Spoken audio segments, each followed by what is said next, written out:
Okay, everybody. Hi, Blue. It is time for Thick Thursday. Wait, one second. I gotta get the song. Wait, and in honor of Pride Month, in honor of the gays, I'm something of a gay myself. I don't like them putting chemicals in the water that turn the friggin' frogs gay. Do you understand that? Turn the friggin' frogs gay. Serious crap. Gay. Frogs, friggin' frogs. It's not funny. I'm gonna say it real slow for you. Gay. Frogs.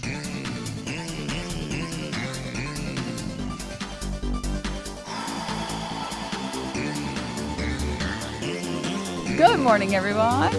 Won't you fight for your life? Good morning, good morning, good morning, good morning, everyone. Hi. I hope you guys are having a good Thursday so far. I have some very exciting stuff to talk about. New hair, first and foremost. Okay, so I couldn't decide on the hair, or like I was scared to commit to the hair. So I was like, this is what I'm going to do. I'm going to get a little jar of hair dye and I'm going to just do it myself for some of it. And I did some of it. And I was like, I think it actually goes with my skin tone pretty well. Some of the really like bleached parts, I think it actually looks really good. So after having done some of it, because I'm sorry. I know, I get it. Some people want to always go to the hairstylist. But I am too, what's the word? Impulsive. So I just sometimes get in the vibe and I'm like, I need to do it. I need to do it. And so here's what I'm going to say. Now that I've tried some of it and I think that the color actually looks kind of dope, I'm going to full send it and I'm going to go to the hairstylist and I'm going to get it an even brighter shade. But the same tone of purple. I think the tone of purple is really nice. And then I'm going to get the rest of it brown. Because right now it still has highlights. Oh, and I did a little chunk over here and I was kind of loving it. So I'm going to get this to be a little bit more bright. And I think I'm going to go for a slightly pinker purple. Aren't you going to have to bleach it first? Yes. I don't bleach my own hair. Okay, no, that is too far. That's too far. All right. So I'm going to go for a more vibrant purple. Tell them cool toned. I actually surprisingly warm tones look better on me, which is fucked up. Can you take a picture of you with the bleached hair? Maybe. But yeah, so I'm going to do that. I feel like, here's the thing though. I don't know what it is, but I feel like every single hairstylist's office just makes you look bad. Every time I take photos in a hairstylist's office, I'm like, I look so stressed. Like the hair will look great, and then the face is like, "Ugh." I'm like, why does this always happen? It's the lighting. Yeah, I swear, like they always have fluorescent lighting. It's like, you guys do hair, shouldn't you get like, I don't know. This is gonna be hell for your stylist. You only colored half your hair. Well, yeah, but I'm actually glad that I did because I'm gonna be like, you see all the area that I did purple. This is what I want. Everything else, don't touch it. I want everything else to be brown. Sweater denims, it's so hot. Guys, I've been so cold lately. I've been so cold. I don't know what's wrong. I don't know what's wrong. But yeah. I'm just so cold. I'm just so cold. You can turn your AC down, you know? Guys, the thing is I'm stressed that like if I just stop. Okay, so the AC is set to try and keep the apartment at like 75. But I'm stressed that I'm just going to start living in like 80-degree temperature if I just like set it to comfort, you know? So, yeah, I don't know. I don't know. But anyways, that's what I'm going to do. 75, you might melt. 75, are you nuts? 75 is way too hot. So 75 is supposed to be comfortable when you're like in the nude. And I'm cold with clothes on at 75. And the craziest thing too is I even have the vent in this room closed. So it's not, when the AC turns on, it doesn't even blow on me. So I don't know what the hell, like, oh, I see she's dying. Oh, okay. That just might be happening. L circulation. Yeah, I don't know. 75 and so, gal. It's been like 75 outside. Girl, are you anemic? No, I did tests on this. I was like, my iron levels must be low. I must be an anemic bitch. All hot bitches are anemic and have low iron. And I went to get my blood work done and they were like, you're fine. You're just cold. I'm like, what do you mean I'm just cold? What do you mean? What do you mean I'm just cold? What do you mean my iron is fine? What do you mean I'm not anemic? So, yeah. Yeah, it's tough. Told you to get fucked. Yeah, they literally told me, go fuck yourself. Eating a low-calorie diet can slow your metabolism and make you feel cold more easily. Thyroid. They said the thyroid, all of my thyroid tests have been good too. So I don't know. It's fucked up. I don't get it. I don't get it. B12? No. All my vitamins and minerals, everything was good. Everything was good. So B12 was fine. Thyroid, fine. Everything said fine. So you just cold? I don't know. Yeah, I'm just cold. I'm just cold, man. I'm just cold. It's tough. It's tough. But anyways, dehydration. Does being dehydrated make you cold? I've been actually pretty good about drinking water. Have you checked at WebMD? It might be cancer. Oh.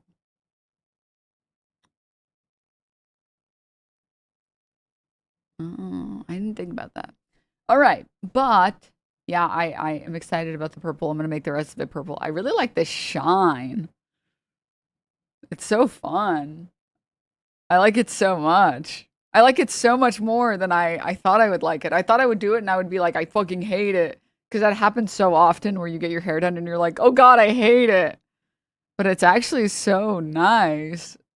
It's just that the rest of my hair is still like normie. So I need to get all of it one color instead of having it be like highlights. So anyways, what was I going to say?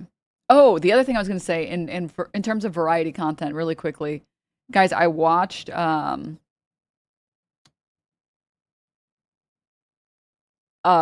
Spider Noir recently. I binged all of it. It's only 8 episodes. Did you just describe your hair as normie? Well, yeah, this is very normie hair. What do you mean? This? This is like the most normie hair you can get. This is the most normie thing you can get done to your hair. Just like the tips being a little bit lighter. But anyways, did you watch Obsession? No, I still have to go watch Obsession in Backrooms, but I have to go to the theater for that, which means I have to go outside for that, which means it's going to take me a second. But I did watch Spider Noir, which did not require me to go outside. And oh my God. Dude, is it on Disney? No, it's on Tubu. No, I'm sorry. I don't know why I said that. It's on Prime Video. It's free on Prime Video. It was very good. I really liked it. Wow, I liked it. It's very I hesitate to use this word because I feel like people are going to disagree with me. But it's very campy. But it's very good. Like I really like it, man. I really like it. Denims finally liked the TV show. It was good. I liked it. I don't know. I thought it was good, man. That's Nick Cage's wheelhouse? Yes, yes, yes. I thought it was silly. Which version did you watch it in? Oh, I don't recommend watching it in color. You should watch it in black and white. You should watch it in black and white. Black and white was much better. So apparently it was recorded in obviously color because you can't. I guess you maybe could record in black. I don't actually know enough, but it was recorded with color. They didn't put the color on top of the black and white. However, the black and white, all the shots were shot to make black and white look better. So the black and white looks so much better. It looks so much better. Sorry, not sorry. Color is better because you can see how they style it, everything. Don't at me. No, but it was recorded to be enjoyed in black and white. The color version was really good. Personally, when I was swapping, because I swapped a couple times back and forth, it was the black and white was so much better. It was really good. But it's also like, hard to agree. I started in color, but the dramatic lighting was sick. Yeah, the problem is there's no dramatic lighting in the color. There's none. It's all pretty like visually. It's just not as interesting. It seems weirdly insecure to have put out the color version. Well, I just assumed that they were like, I kind of agree with you, but I assume that they were like, if people really don't want to watch it in black and white, we'll put it in color so you guys can see what it looked like. But man, I really liked it. I really liked it.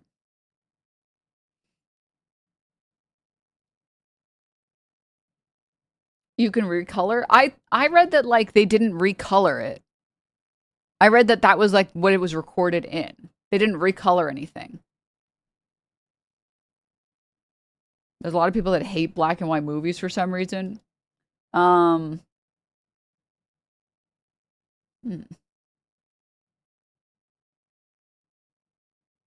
It's filmed with one camera with a split signal setup. It's filmed in both at the same time. Yeah, so that was my understanding. It's not that they didn't recolor it. It was my understanding that the color version was recorded in color. And yeah. So it just, I don't know how to explain it, but the colors are like a little uncanny. Probably because the shots weren't set to make the color look good. They were set to make the contrast look really good. I feel like the indoor shots looked better in color, but the outdoor shots were way better in black and white. Yeah, I would agree. I just felt like the color took away. It's crazy. Like the addition of the color made everything else boring. I don't know how to explain. The truth is, they both work and they're beautiful for different reasons. Cage told Esquire, the color is super saturated and gorgeous. I think teenage viewers will appreciate the color, but I also want them to have the option. They were primarily well, also like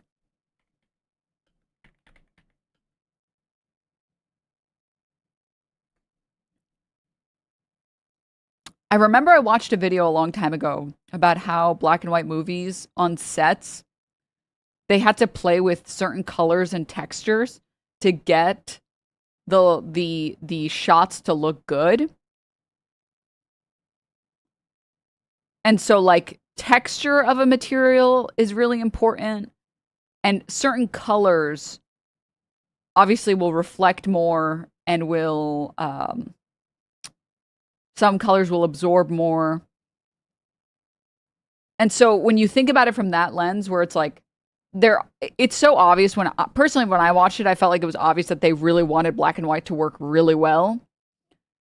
It just like, yeah, they had to wear green lipstick and stuff. Yeah, and like there were a bunch of red apparently is very black and white friendly. So a lot of suits and clothes were in red and pink. So anyways, I have to say I thought it was good. I thought it was dope. There was like this one, so one of the times when I switched over, Silvermane was wearing this like, almost like blue velvety suit, but the blue was such a dark blue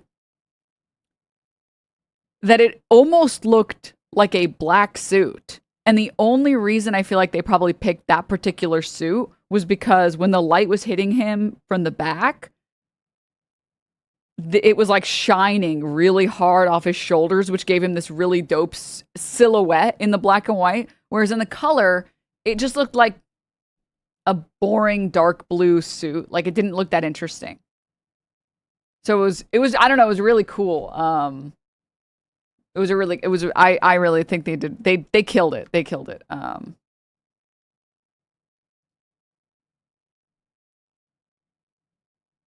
Wait, I did one of my first shoots with a new camera after your book recommendation and it took off on Reddit. Wait, are you serious? Wait, that makes me so happy. What the hell? Are you serious right now? Hold up. Let me switch over. Me when I'm accidentally starting a book club, but the book club is when I just suggest we read textbooks together.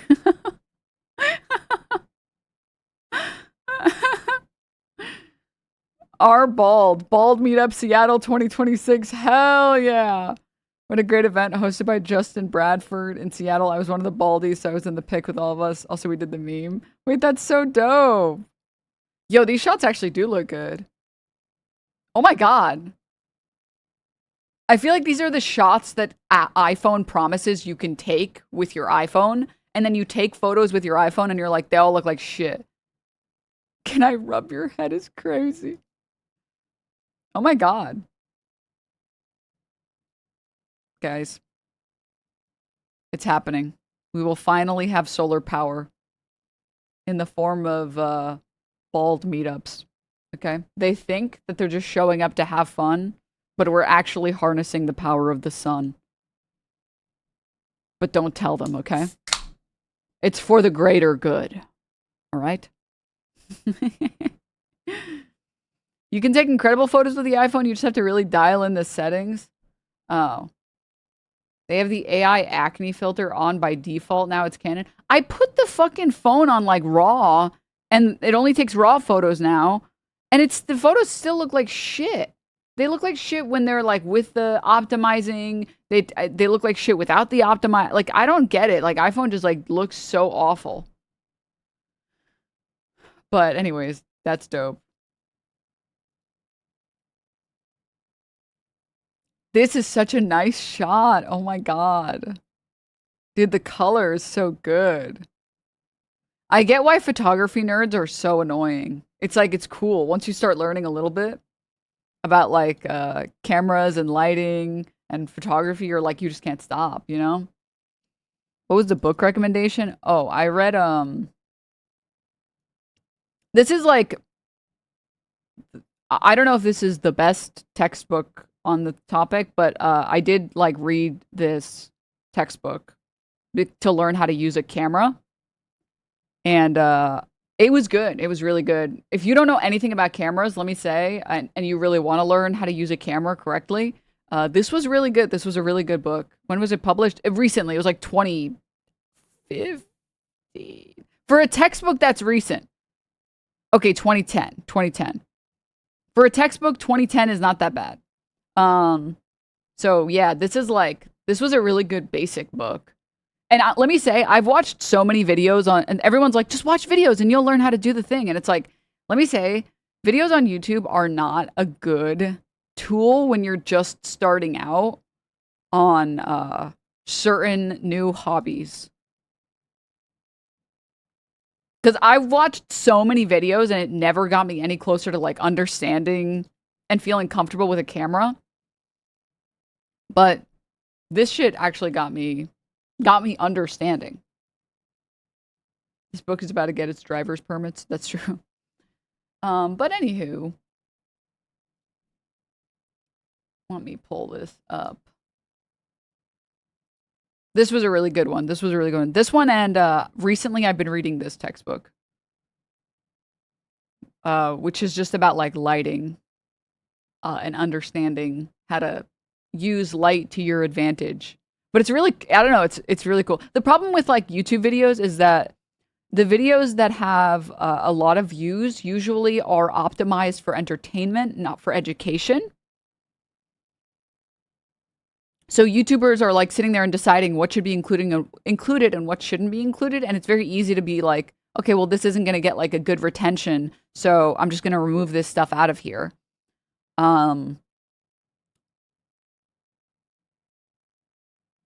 But like that information is important as well.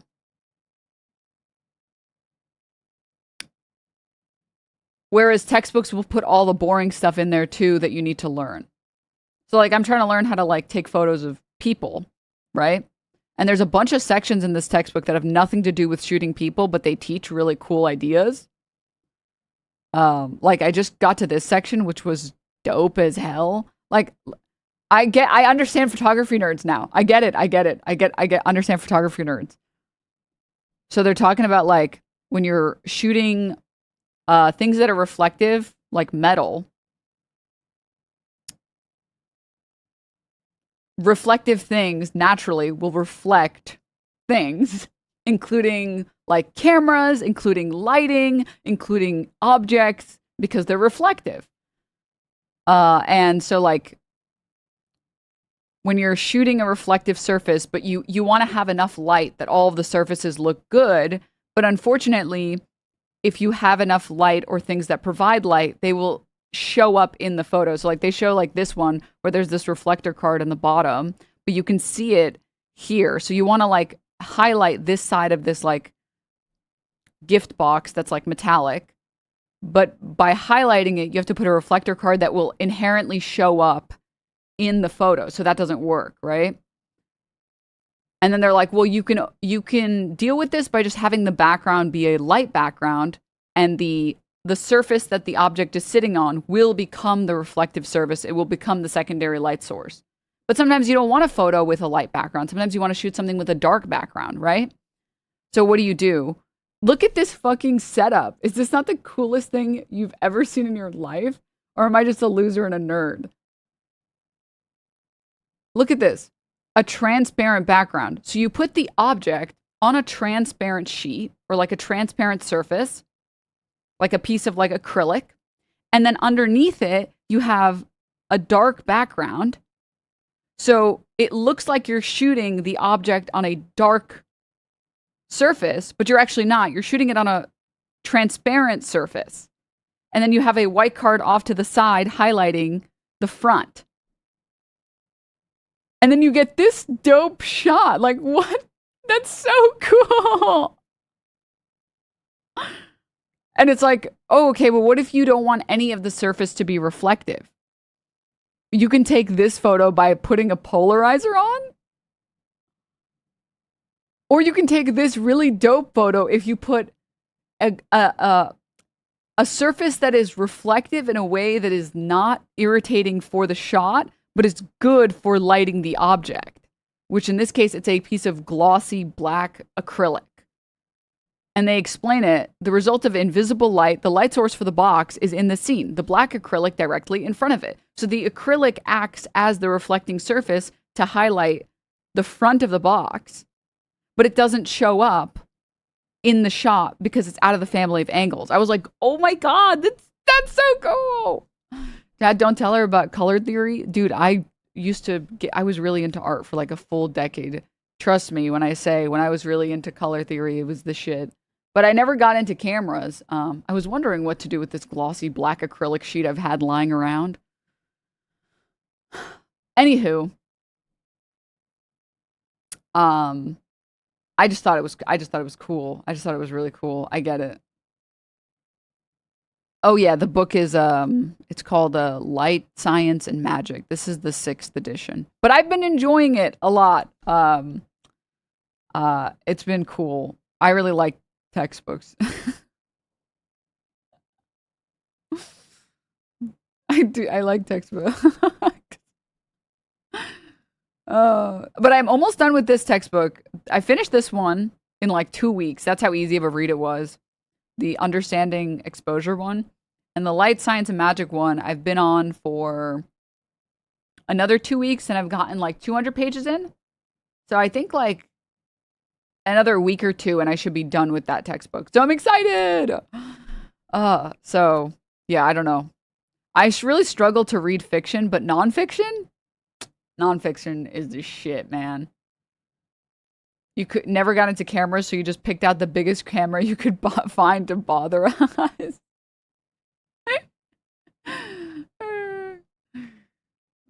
Stupid. All right. All right.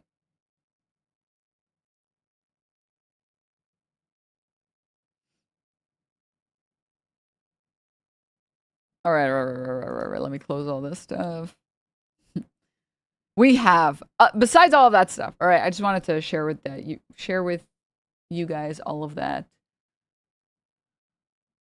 stuff for today, for stream. All right. First and foremost, I may or may not watch more of the Dave Rubin thing. We might save it for the weekend to finish up because it was It was very fun. I don't know. I was enjoying it. So we'll see. Second, all right. Did you guys see SYKKUNO started streaming again? I haven't watched the clip. I thought we could watch it together. Okay. I figured I wouldn't pre-watch without you guys, all right? And then I'm sure many of you saw the New York Post put out that piece on Hasan, and they were like, how could Hasan personally do this? Hasan is personally doing this to everyone. So I wanted to talk about that. Mostly because in the weirdest turn of events, people are now saying, wow, Hasan is like, his house is not even that big, and it bothers me. So I want to show you guys. And then we have some politics to talk about. I know, a political channel doing politics. Oh my God, ew. And then I really want to talk about the God of War thing. Mostly because it's fucking hilarious. All right. So, God of War had a trailer come out recently. It was at the... What's the event called? I'm blanking. Something games, something. State of Play. And then they released this trailer. Well, they released a trailer, and then they released also like a gameplay reveal. Gameplay trailer reveal. Let's see if it's this full one, has all of it. And let's just say people are mad as per usual because woke. Here it is. Actually, I got the chance to watch it live with some friends. What was really funny is we were all joking, being like, they made it woke. It's a woman. It's a woman. It's woke now. And then imagine my surprise when I go online and I actually see everyone being like, well, what the hell? I'm not going to play this.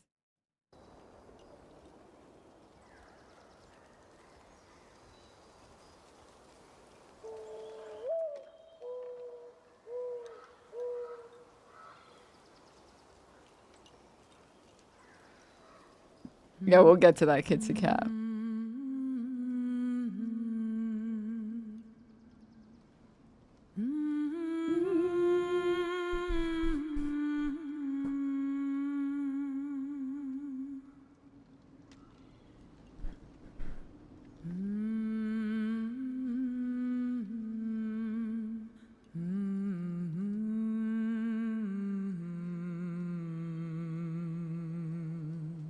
Wait, let's skip ahead a little bit.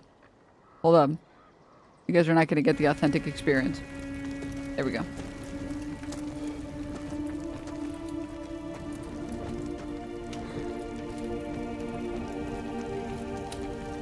Wait, why is he bald?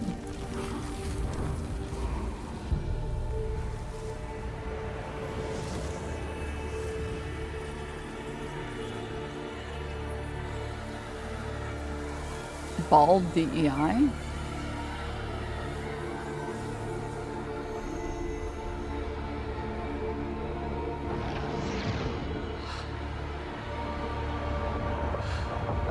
Is that allowed?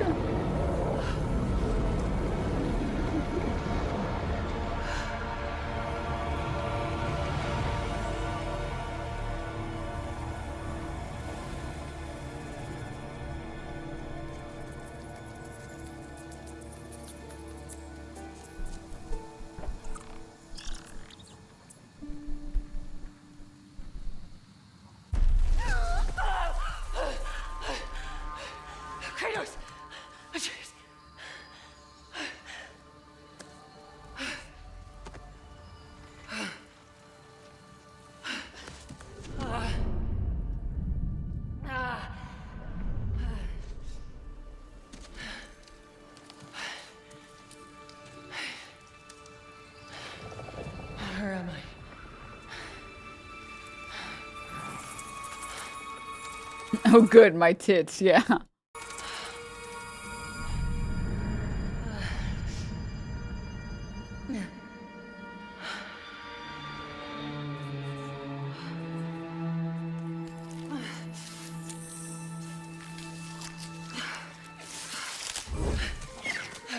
Girl, you should get that checked out.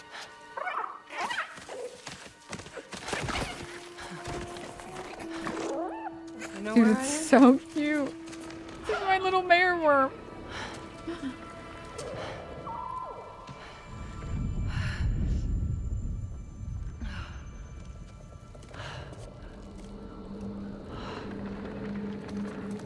Okay. Burned clothes. The pyre. It happened. They're starting on the path. It's just... I didn't get to say goodbye.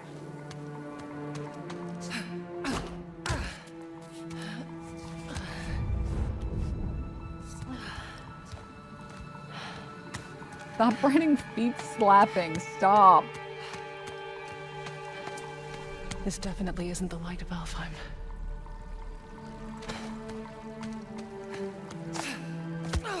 Yeah, I already have my first issue with the game. Why can't I be able to have an upskirt moment? I need to get an achievement for an upskirt moment, alright? So I already, problem number 1.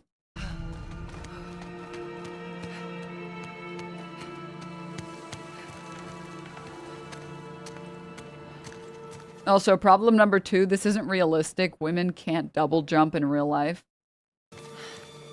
And I know what you're thinking, men can't either, so why can they do that in video games?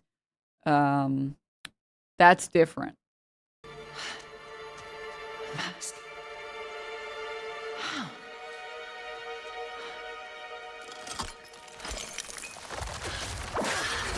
Hey yo, chill. Chill.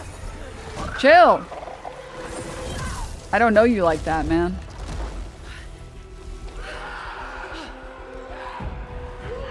I'm just gonna give you guys a little spoiler alert. People are mad, and by people, I mean, gamers, so are they really people? And by gamers, I mean tourists, because they're not even gamers either.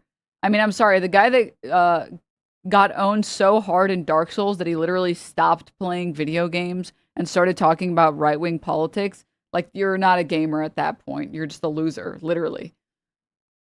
But the chuds are mad because they're like, she doesn't look pretty enough for me.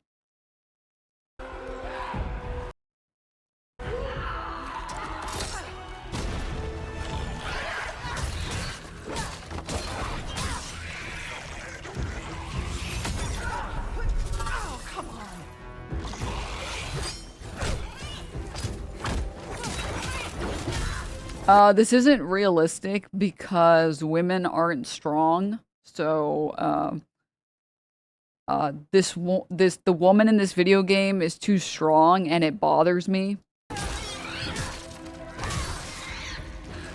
Shouldn't have been that difficult.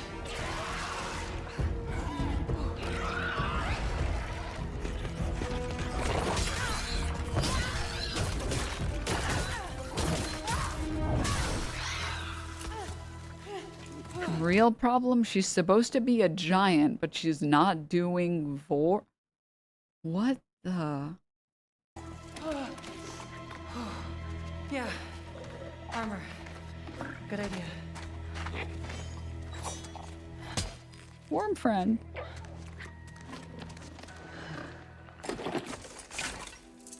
Yo, you mind if I borrow this? You're not using this, right, man? Yo, can I have this?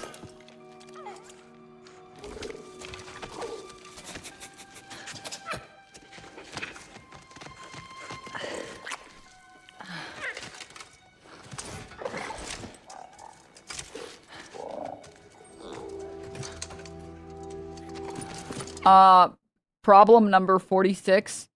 This isn't realistic because women take forever to get dressed. Like my bitch wife who would always take 4 hours to get ready. Yeah, so I'm just that I can keep going, man. I can keep going. Now, how about a way out?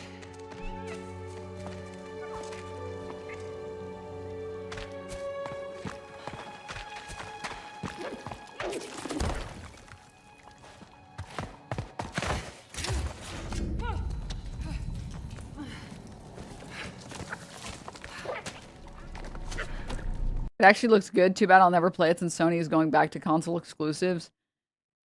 I get why they're doing that. It's because, like, Nintendo is really fucking... They're just making money off of being Nintendo exclusive. But let me just say, man, this has been the saddest, most depressing thing for me as a PC gamer. Just, like, companies just don't want to make games for PC. It literally took Stardew Valley for Harvest Moon to finally be like, wait, we can put a game on Steam too. We know you guys have been asking for this for so long, but we can do that if you really want. How much money? We can make money for you. You guys, we can do that for you. And then it was dog shit. I think like they fixed it. I haven't played it.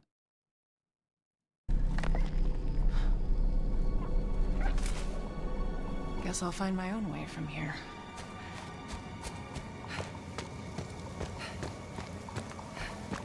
True gamers are upset about the Millennial Cube. Oh yeah, also fake. Women are bad at directions. Woke reason number 47 why I can't play this game. That mask. Oh yeah, woke reason number 49. Armor is on the wrong arm. You would be blocking with the other arm. No, it can't be. It's not possible.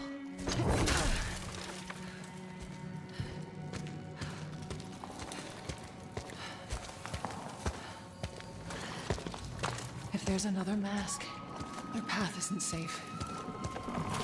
I have to find a way back.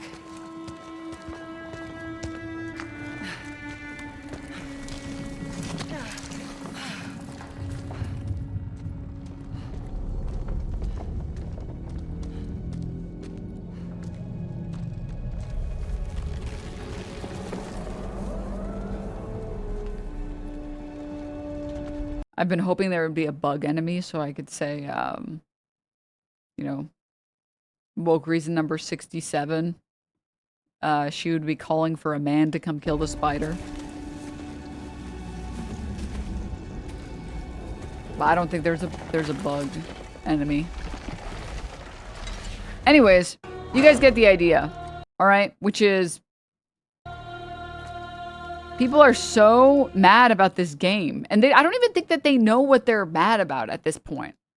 I think they're just mad to be mad. I'm not going to lie. Like, the game actually looks pretty good.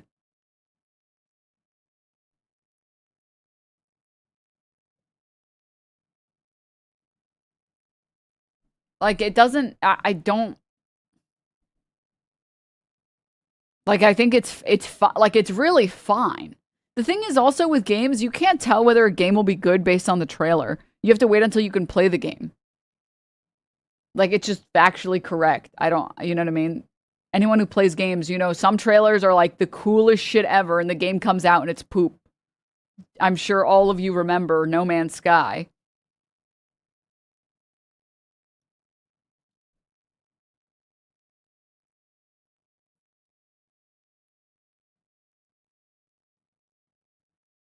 This was also gameplay, not really trailer. Well, it says gameplay reveal trailer in the title, so.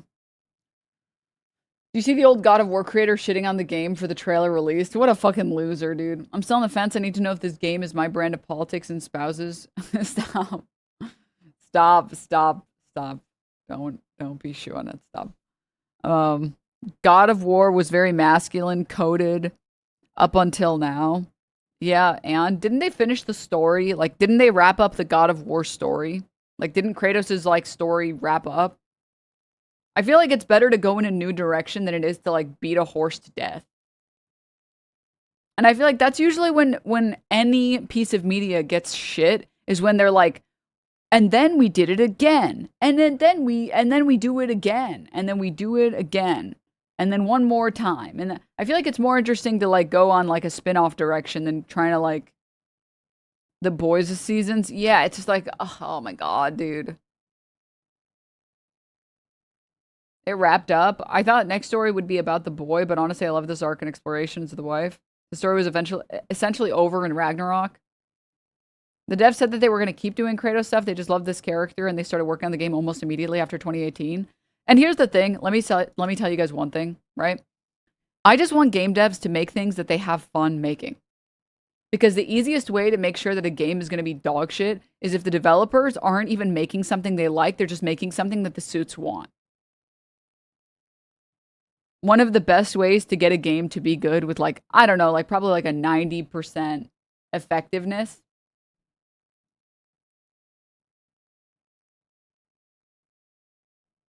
Oh. I'll deal with this.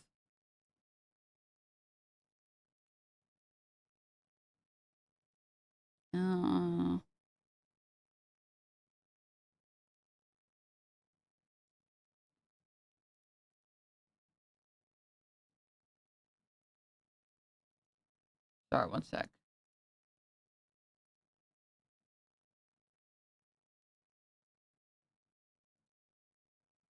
All right. Oh, thanks, ConjureMan. But yeah, one of the best ways to get like a game to actually be good is to just get developers that are having fun and actually enjoying making something that they can be proud of.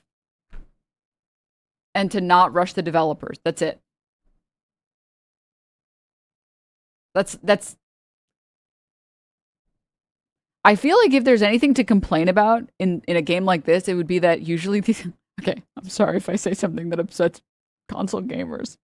But a lot of console games end up being, oh, I'm so scared. I'm so fucking scared. Oh no. This is how I feel right now. I'm saying what I'm about to say. A lot of console games and AAA studio games end up just being button mashers. And they're like, they tout like, look at all these cool things you can do. And you're just like, button mashing, like, why? Button mashing X. Okay, that's not that crazy. Okay. I'm not gonna lie, I bought like my first ever, like, this was years ago, but I bought like a game. It was like one of the Marvel games or something. I don't even remember what the fuck it was called. And it was just a button masher. And I was like, wait, what the hell? Oh, I thought I was gonna like have interesting combat. I'm just spamming these same two buttons. No. All of the Batman games. It was one of the Batman games that I played. I don't remember which one. It was a multiplayer Batman game. And I just like didn't finish it because I was just so bored. Like I like mechanics that make you feel like you have to dodge. You know? I'm trying to think of a good example. Like V-Rising was really fun. Oh, Windrose, if you guys played the most recent if you guys played Windrose and you try to beat the boss, you can't just button mash. Like you actually have to like try. You know, you're like, oh, okay, they're attacking. Okay, get a quick swipe in. They're attacking. Get a quick swipe in. They're attacking. Okay.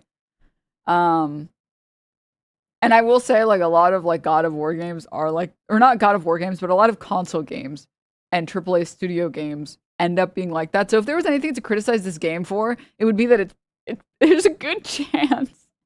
There's a good chance that this will be another button smasher. But I don't think that would be necessarily new for God of War.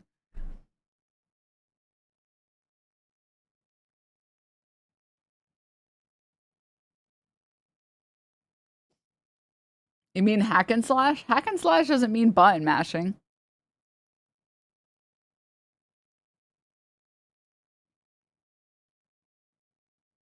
Button cracking stuff. So yeah, if there was anything you would criticize this game for, wasn't there like a Wolverine game that was like that once that came out and people were upset about it? I didn't play it.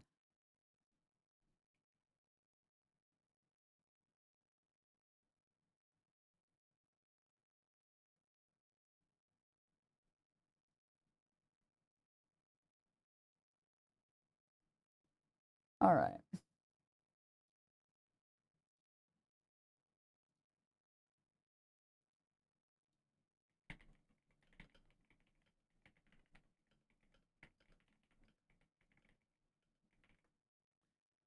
Someone said like, give it a second and then Asmongold will make a video being upset about it. And don't worry, he already did make a video being upset about it.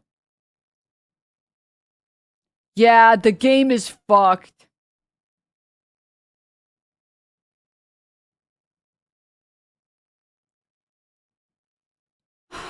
It's just so boring. You're not like, he's not even a real fucking gamer. He's literally not.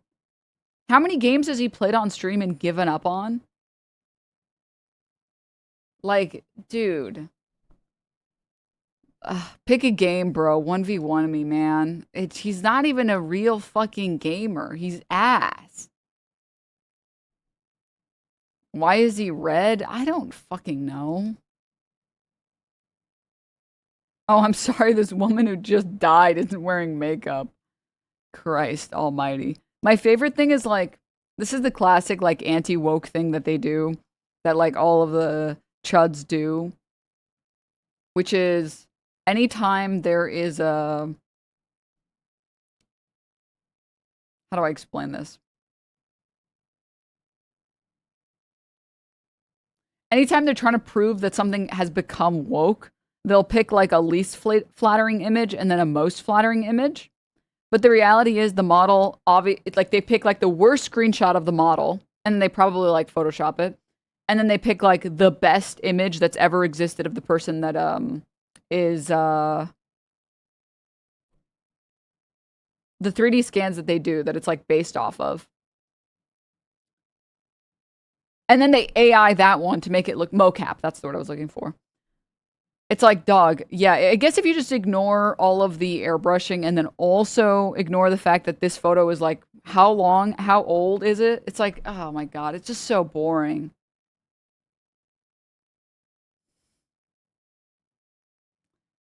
It's just so boring. Let's see if I can find. Hold up.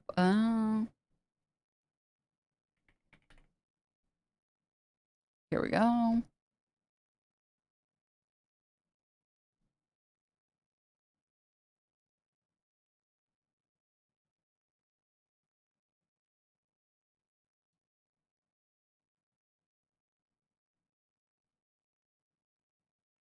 Where is it? One sec. It's worth it.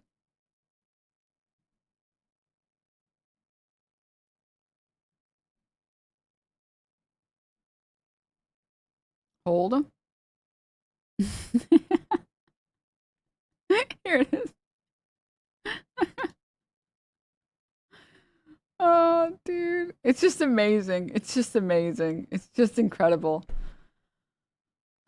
And it's a photo of like the most obnoxious Kim K filter that you can put on a human being.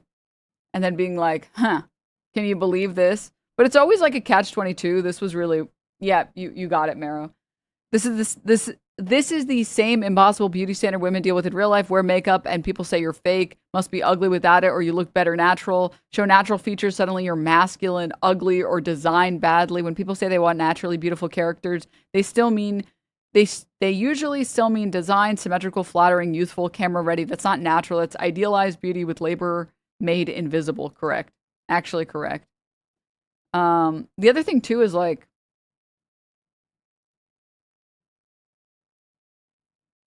let me pull this up. There's a photo of like the actress that I saw recently. I thought I liked it, but I guess I didn't.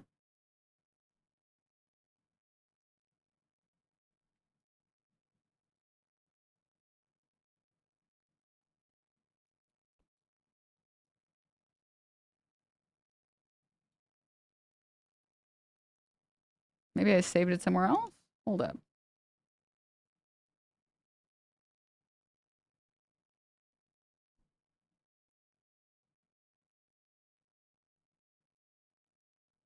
Hold up. Wait a minute. Wait a minute. Oh, this is something that I have to show you guys on this topic. Did they even realize Deborah Ann Wool is 41? Well, that would be woke, so no. Oh, yes. And then I have to tell you guys about the cockroach wife. It's very important for this conversation. There's two more important things for this conversation. I thought I saved this image, but I guess I didn't, which is annoying, but whatever.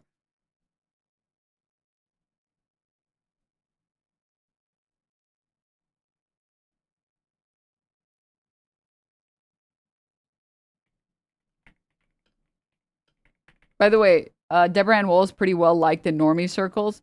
Yeah, but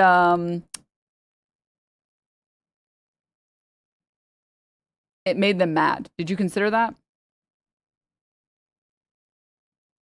So like, okay, here it is. I found it. I got it.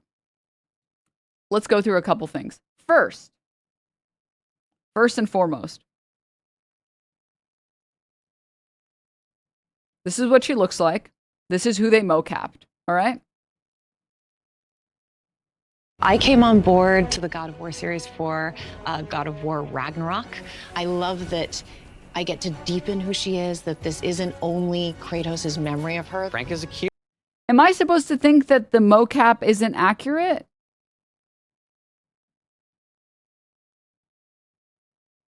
That's the same person.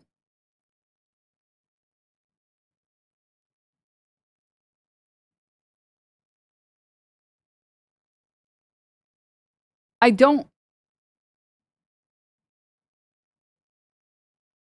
So the current cope is that they made the actress is beautiful and then they made the character ugly.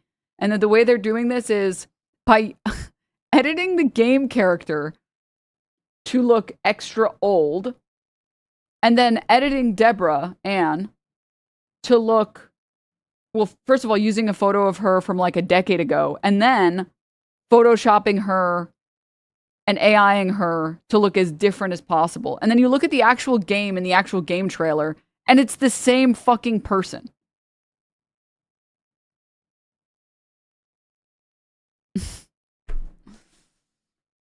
Like, dude.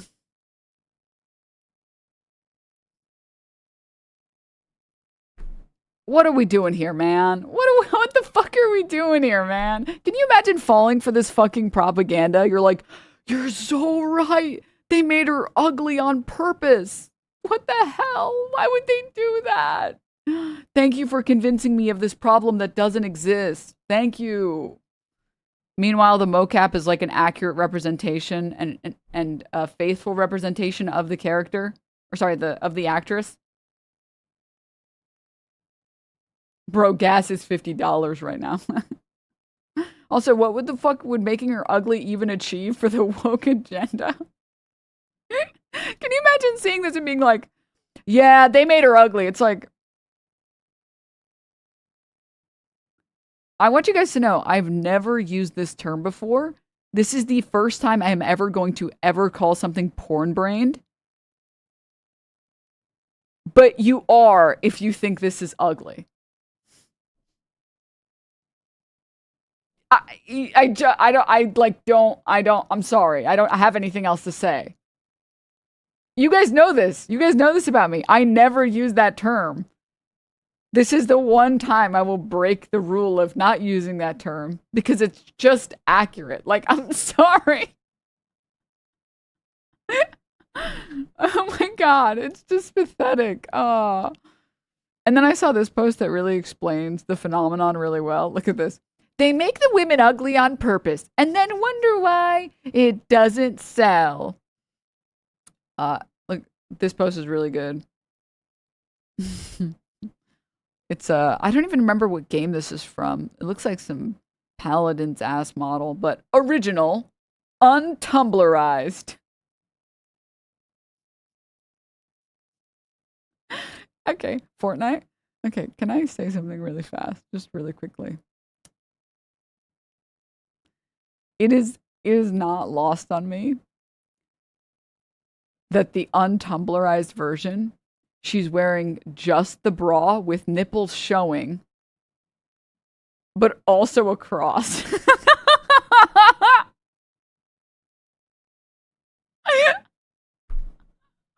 this is amazing. So what is our value system? What even is the value system at this point? Who fucking knows? Tits out for Jesus, I guess. Nips out for Jesus. And then here we go. This is such a good post. Oh my God. Every time I see a Gamer Bro edit of a female video game character to make her prettier, I always see something I have mentally dubbed Cockroach wife syndrome in honor of the guy who accidentally conditioned himself to only be aroused by a fantasy of his cockroach wife Ogtha. That is to say, there is a certain subset of Gamer Bro who interacts so rarely with real women that his primary touchstone for how women look is fiction, often video games and anime. So when a video game woman looks too realistic, too close to having traits that one might find in real flesh and blood women, this is foreign to them. This is unattractive. They've been jacking it to hentai and Blender animation porn for too many years and have inadvertently conditioned themselves to only be sexually aroused by exaggerated cartoonish traits of animated women. So now every time I see one such edit, I can't help but think, my, what a coincidence. You've made her look more like an anime waifu. Truly dedicated to your cockroach wife. Oh god, dude. Oh my god. That's amazing. Why does Kratos look so dirty and disheveled? It's not necessary to let your skin go to kill gods.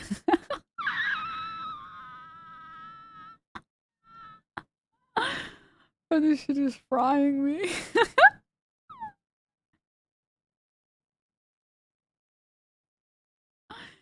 Dude. Kratos, more like Slatos, dude. Oh my god. Oh my god, dude. Ah, Jesus fucking Christ, man. All right. But the reality is, guys, what you have to understand is that Asmongold is just lashing out, all right? He's had a rough week, okay? Everyone on Twitter was making fun of him and calling him a lonely fucking loser. And calling him pathetic and totally owned by Stavros. And I gotta say, man, Stavros did more damage to this dude in 2 minutes than gingivitis ever did. Because Asmongold revealed he plans to get a hair transplant so he won't look fucked up anymore. I wonder if it'll make me look weird. It'll probably make me look like the way I'm supposed to, right? I just want you guys to know this is another Nostradamus take. It was only a matter of time before Asmongold starts to like pivot in a different direction. First of all, let me say a couple things. One, 50-50, he's even capable of leaving his house and committing to doing this, all right? He's way too fucking lazy. The reason he's never been good at video games, too lazy to get good at video games. The reason he doesn't clean his house, too lazy to clean his house. But the reason that he is the creature that he is because he's too fucking lazy. That's why. But beyond that, I've already talked about this many times before, that eventually, as a right-winger, your takes, like the chud takes, get more and more and more bland because you're just repeating the same garbage and telling people to be upset. But at some point, people stop getting upset over the same thing. It's like the trans people, the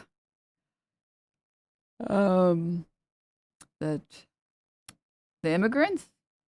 You got anything else? I'm kind of bored. You got anything new? Anything interesting? No?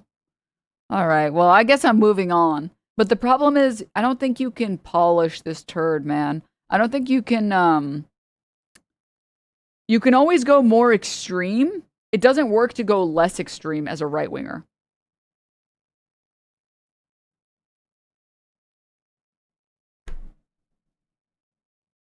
It just doesn't. So, like, he can always become more roach-like, and he can always lose more teeth and lose more hair and look more fucked up. And that would get him more viewers. Going in the other direction will only lose him viewers. Because then it just comes off very posery and it comes off very fake. It's like, oh, wait, what the hell? So you do care. This whole like facade you put on about how you don't care. Wait, you do care. Oh. Well, that kind of like doesn't really give credit to anything else you've ever said. Well, I'm still waiting for the Asmongold collab. Again, he would have to leave his fucking house, dude. I could see the looks maxing pivot. No, I don't think so. He's too lazy, dude. He's too lazy. No. It's like, it's not gonna happen. It's not gonna happen. But anywho,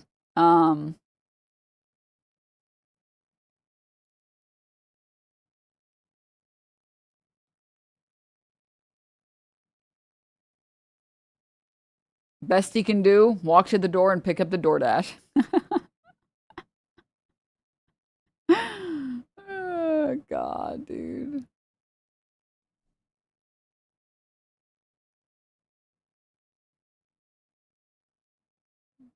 All right. Let me close this stuff. Also, this is not lost on me either. Oh, it'll probably make me look the way I'm supposed to is a very ironic thing to say as a transphobe. You know, his dumbass would read this tweet and be like, I'm not even a transphobe. Wow. I'm not, I'm not a transphobe. I just, talk about things that are transphobic, talk about how trans people have mental illness, just talk about, and spew talking points against trans people and harbor a transphobic audience. But I am not, honestly, this is why nobody wants to join the left. It's because you call everyone who's a transphobe. He got mogged by a fat, bald comedian. Yeah, it's just pathetic. It's so pathetic. Did you see his trans affirming take? He said it's gender affirming care. So he said it's not gender affirming care. He's getting gender reaffirming.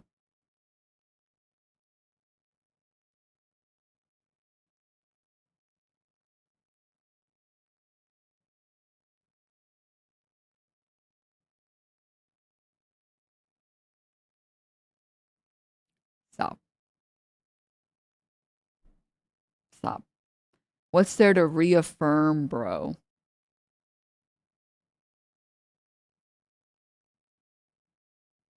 There would have to be something there to reaffirm. You don't get to be this soy and then say, I'm reaffirming my masculinity. Where is the masculinity in question?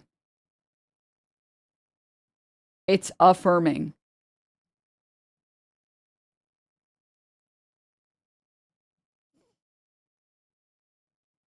Okay.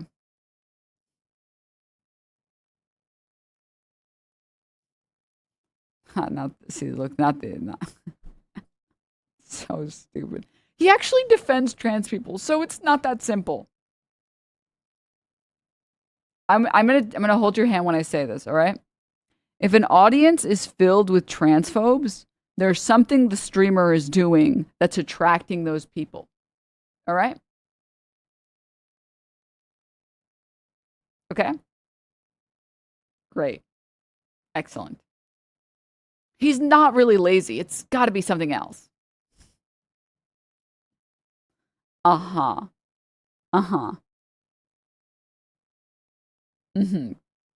You just keep coping, man. Keep coping. I'm telling you guys, I've met a lot of lazy people in my time. He's literally too lazy to do anything. There's a reason that he does the content that he does, and it's because he's lazy.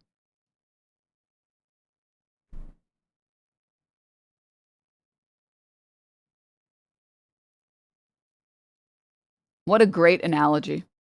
What an absolutely great analogy. In the same way that if you drop crumbs in a bed, ants will swarm your bed. Correct. Saying like, I like this one trans person. I like this one. Doesn't change the fact that you've harbored an entire audience of transphobic people. Most likely because you're breadcrumbing transphobia. And he does like the same shit. I can't believe people are stupid enough to fall for it, by the way. That people actually are like, he doesn't even do that. It's like, you really are the person that falls for that. Now, trans people are mentally ill and they're insane and they're crazy. But, like, I think that we should, not kill all of them. But that is what a lot of people do think, that they're all ill. That's just what other people think. It's like saying this is what other people think doesn't mean that you haven't harbored that audience by saying that exact statement.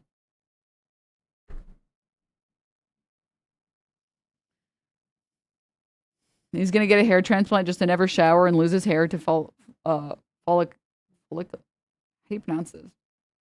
Folliculitis? Folliculitis. Again. No, he's not going to leave his house. A lazy knows lazy. As someone who's very lazy and has to work hard to not be lazy, I will tell you One of the laziest people on the planet is that guy right there. All right, let me close this. Close, close. I almost forgot one last God of War thing. The duality of both chats. And it's XQC's chat, and they're all saying cinema, cinema, cinema. And then Asmongold's chat saying LL, gay, trash, woke, L. See, this is why I've told you guys, listen. It's very hard to dislike XQC's chat because they make fun of him so much. They don't, no one is going to XQC's chat to be like, I need some wisdom.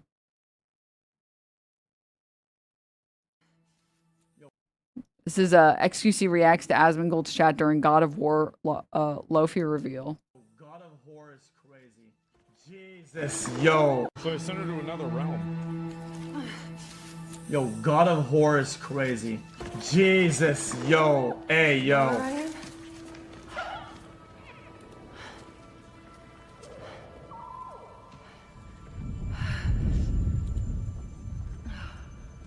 Yo, hey, yo. Instead of Kratos? Yo! Okay. Yeah, okay, okay. Okay, dude. Okay. They're starting. War Kitchen is fucking absolutely diabolical. The same. I'm sorry, guys. It's really hard. It's really hard. When I tell you guys, I don't think XQC... I think XQC is just an idiot. That's genuinely my opinion. I think everything he says he means. I don't think he's grifting. I think he's just an idiot. And the reason why it's hard to hate XQC is because half of his chat is always calling him an idiot as well. The people calling him an idiot are the people in his chat. If you've ever watched his stream and looked at his chat ever, half the time he says some shit and half the chat is question mark, question mark, question mark, question mark, question mark. What? And it's like the minion laughing. I forget. It's like LOL or LO. And Pepega. He's just a zoo animal for his chat. Exactly. Exactly.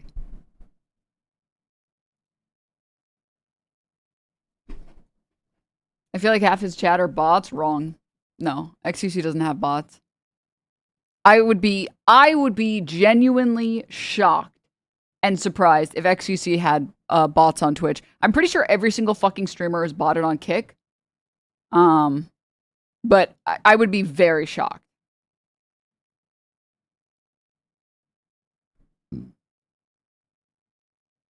Are you a Big Bang person or Pangaea? The best clip is him talking to his dad in French, and his dad has no clue what he's saying.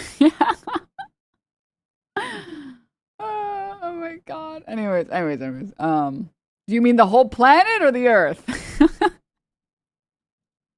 Fine, I'll play it. And then meteor happened. Okay. Fine. It's just so good. It's good every time.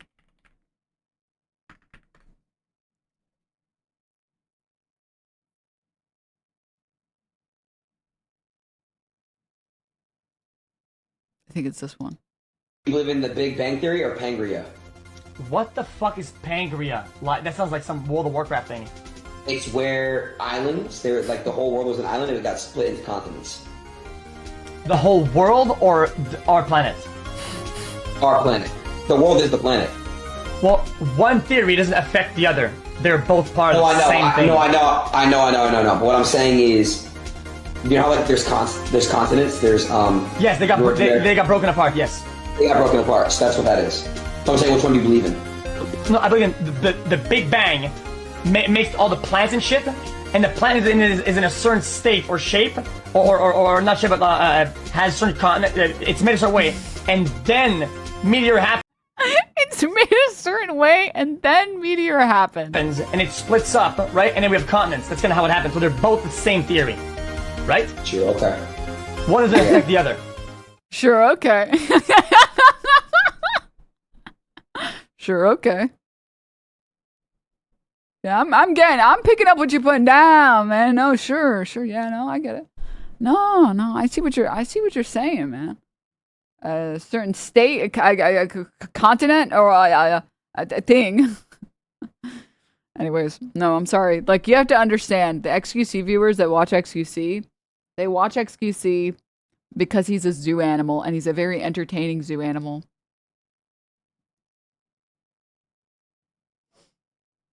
All right? Very, very important to understand that, chat. Fucking real? Yeah, What was I saying? Oh. Yeah, he's the court jester of Twitch, exactly. So, like, the people who watch XQC are still pretty normal. They watch him because they're entertained by not understanding. Which is why when they watched the God of War trailer, they were like, that actually looks like it could be pretty good. That could be pretty good. Cinema, because I saw it and I was like, oh, actually, damn, if only it wasn't a fucking PlayStation exclusive, I would, if they release it on PC, I'll fucking play it. I'll fucking play it. But unfortunately, they're probably not going to release it on PC, which is depressing, but oh well. Same, I'd get it on PC, I know. Missed opportunity, give it a year. Yeah, I'll wait.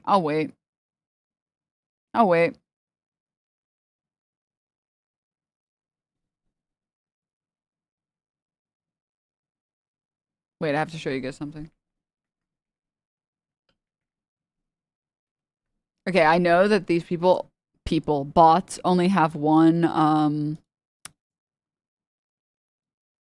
line of dialogue tree, but I saw something that was pretty funny. So I want to show it to you guys. Hold up. It's worth the wait.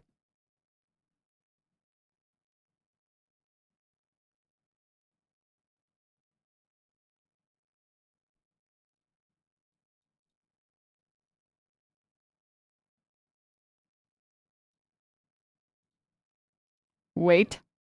Hold.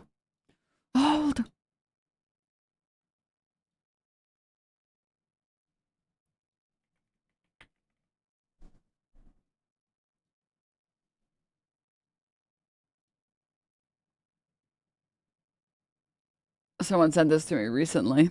How's the lawsuit going?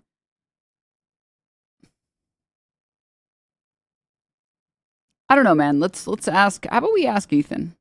How about we ask Ethan? Okay. So basically what happens now is so now it's just Denims. She's the last one standing. Denims is the last one standing, yeah. Okay. Yeah. Fair enough. And hey. That one's gonna go for a while, I'm afraid, so that is what it is. When's your next meeting with her or court? What was he gonna say that he stopped himself from saying? I don't like Denims, like, at all, because her camera is so fucking big, and it bothers me. Yeah. Yeah. Fair enough. And hey. Hey. It felt like he was gonna say, like, hey, credit to her. But then he, like, stopped himself. Standing, yeah. Yeah. Fair enough. And hey. That one's gonna go for a while, I'm afraid, so that is what it is. when's your next meeting with her or court date or whatever? No, I think it's all, we're just waiting for the judge right now. Because she filed a motion to dismiss on the pleadings. We filed a response, and now we're just waiting for the judge. Because last I heard it was going to be October, but that's just from her talking about it, I feel. Yeah, I don't know if there's a hearing or if it's still on the calendar. I don't know. This shit is so, like, nebulous. I don't know what's going on with all these judges, and the legal system is so, like, ridiculously convoluted.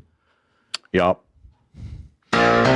It's a lawsuit you started. Why are you moaning and bitching? You're like, oh, it's so convoluted, and like the law and the judges. I don't even know what's happening. Why is she doing this to me? Why is she doing this to me? How dare I get sued by him? Pretending you're the victim in a lawsuit you started is crazy. Is crazy. As Brittany is finding out right now. So yeah, I don't want to ruin anybody. You know, it's not my goal. I just want a little bit of, you know. Me when I lie, dude. Literally lying. Literally still lying. Still lying, bro. Still lying. Denim's game theory. She only plays to make her opponents miserable. Correct. Correct. Absolutely correct. Wait, I just realized I have a bunch of, I almost said losers, but I didn't want to be mean, but a bunch of losers that play League of Legends in here, right? There's got to be at least a couple of you. Guys, what's the worst jungler to go up against? What's the most annoying? Which jungler do you see that makes you want to immediately break your monitor? I'm not playing Shaco. Shut the fuck up. Do not, no, I'm not playing Shaco. Kane. Let me write these down. Hold up. Kane. Rengar. I'm not playing the Fury. I'm not playing as no dog. Lee Sin. I'm not playing Lee Sin. Lee Sin is like, playing Lee Sin feels like playing Hanzo. I'm not going to be a fucking Shimada brother, man. I'm sorry. That's like what weebs play that feel like they're good at video games. It's cringy. Nocturne.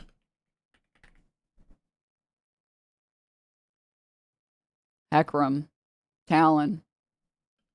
Okay, you guys are kind of just listing all of them. I was hoping for more people to be like, to have a stronger opinion.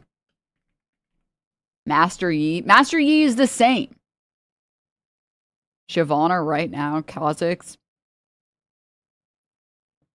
What is this nerd shit I'm hearing? Don't worry about it. Which Hanzo main hurt you? I just don't. The Hanzos that are on my team.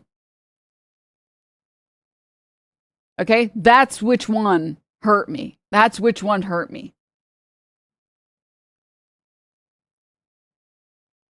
The ones that are like, no, I'm going to get kills any second now. Any second now. The ones that feed on your fucking team. That's why. That's why I can't play any of those characters. All right. Cool. Udyr. Why is Udyr frustrating to play against? I'm not playing Teemo, dude. Are you crazy? What a stupid character. Sorry, I don't want to play as a Yordle. I feel like the people who play Yordles are weird. You know? Like, why are you trying to be furry? Strange. Why are you trying to be furry? What the fuck is a Yordle? It's like Wordle, except for furries. Yeah, you know? Shaco is the answer. I don't want to be a Shaco player, man. Man. The mullet rolls are gone, people. They're gone, people. Crash Bunnies, thank you for the 25 gift subs. Thanks. Anyways, yeah, so that's how the... I'm just asking. I'm just asking. Okay, well, I hope you got your answer. Did you get your answer? Okay, I hope you got your answer, little buddy. Hope you got your answer, little buddy. Moving on from all of this stuff. Moving on. The way you talk about League makes me think you hate playing the game. Yeah, that's how people, yeah. Noir is a Yordle. You know, I didn't know that, but it was a gift from a friend, and it's kind of cute. I played Noir for the first time ever, and I was like, what the hell am I fucking doing? Why the fuck would I ever want? And I'm like, I don't like anyways. Denims, like at all, because her camera is so fucking big, and it bothers me. And it just bothers me, man. That's it. Boy Meets Many, thank you for the 5 gift subs. Crash Bunnies, thank you for the 25 gift subs. Hasan, AAVE Jr., thank you for the 5 gift subs. System, thank you for the 48 months. Allison, thank you so much for the 13 months. Naughty Reaper, thank you for the 18 months. Thanks, guys. All right, next on the menu. Got through the God of War stuff. We're good on that. This is just an image that I thought would speak to a lot of people.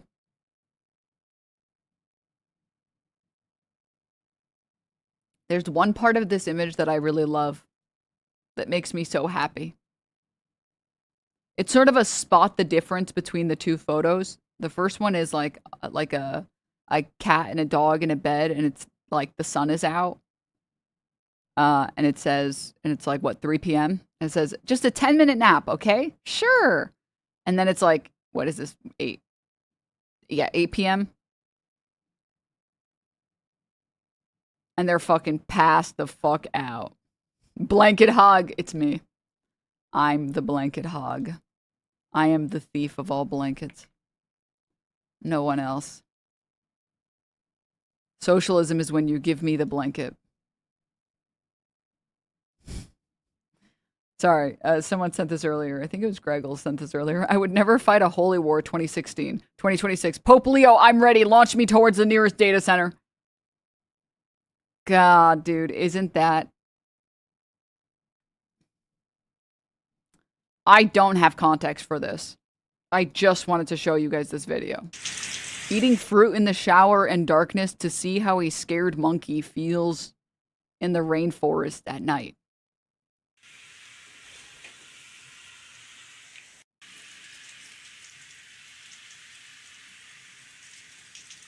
Yeah, I'm going to say it. Alive internet theory. This is not dead internet. This is alive internet. The internet is alive, people. All right.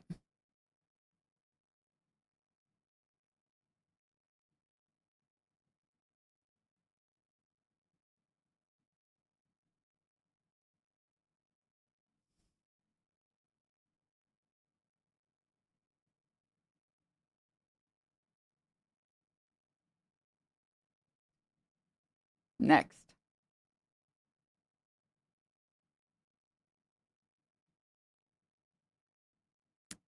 Where is it?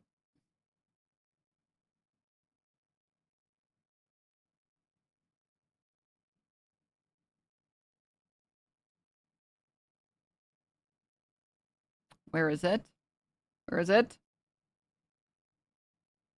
Old.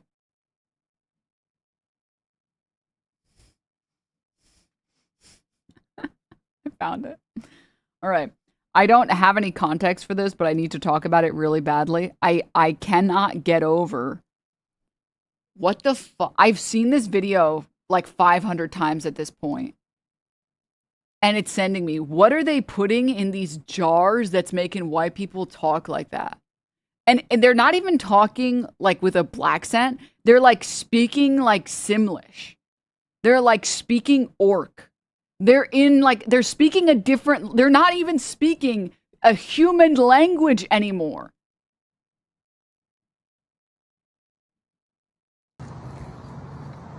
Yeah, that bit tough. Huh? What'd you say? Yeah, that bit tough.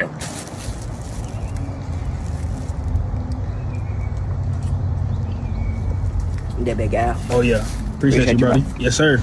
What?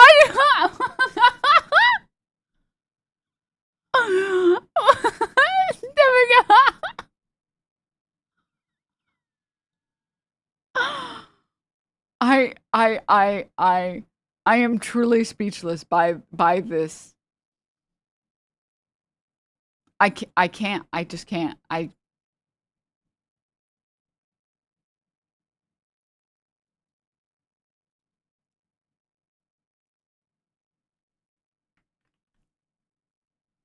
A city gal like yourself wouldn't know, but this is bumpkin language of the deep county type. Maybe educate yourself so you wouldn't look so stupid.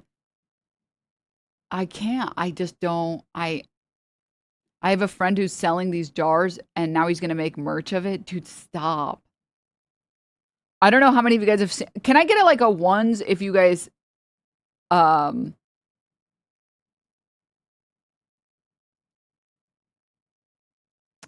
Sorry, can I get ones in chat if you have seen this like jar trend? I think it's usually pineapples. And twos if you have not seen this.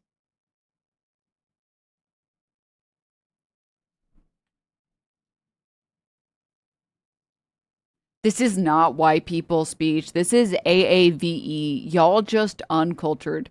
No, you're just annoying, bro. I'm sorry. As someone who's around plenty of AAVE, all right, he's like butchered it. It's not understandable.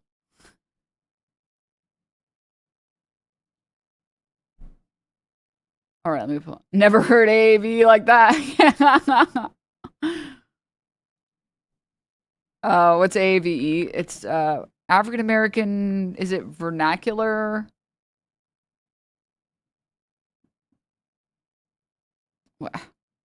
Yeah, vernacular English. Okay.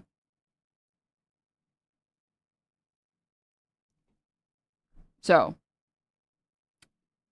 Sort of like, you know, when people say like ka, or they say like unk, or like basically any speech that eventually gets to the rest of us. That's just, it's almost always AAVE that's trickled down.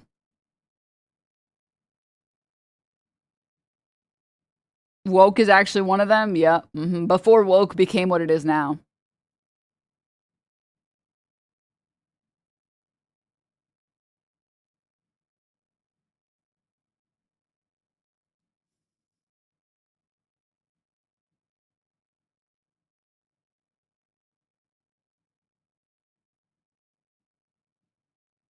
Pretty sure he's saying that bitch gas.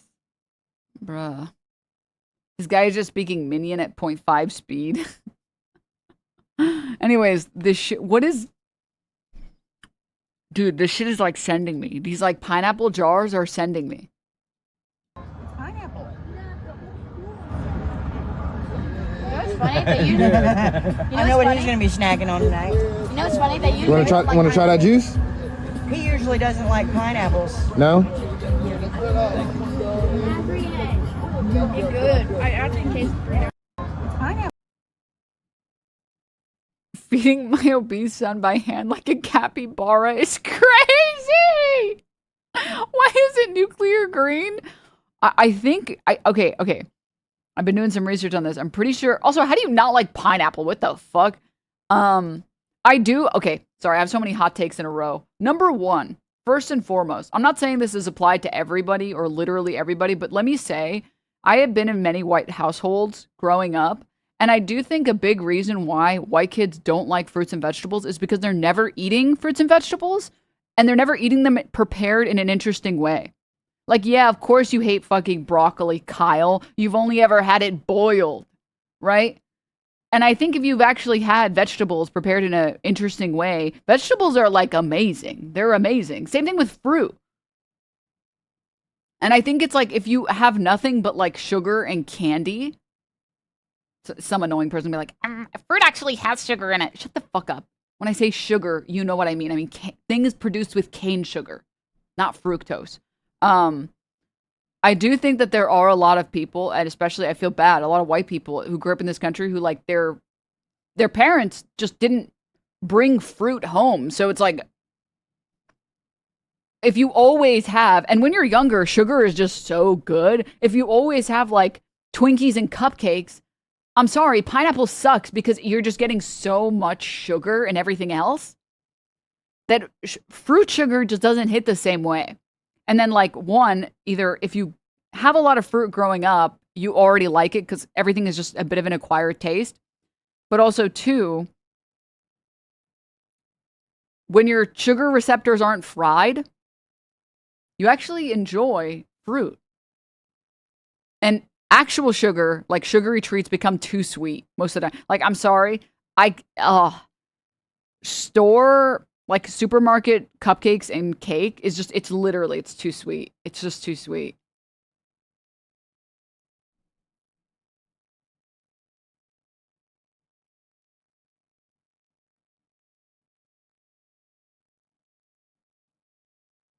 You see the thing with the crumble with 186 grams of sugar?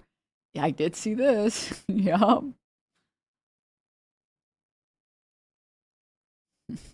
Crumble Cookie just launched a drink that has 186 grams of sugar. That's almost half a pound of sugar, equivalent to 5 cans of Coke. That's roughly 19 Krispy Kreme donuts.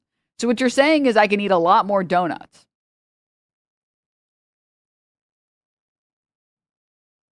The cousins and here's the thing, right? How much is like, let's do a quick Google search. 300 grams sugar calories. 1,000 calories. Okay, 300 grams is a lot of sugar.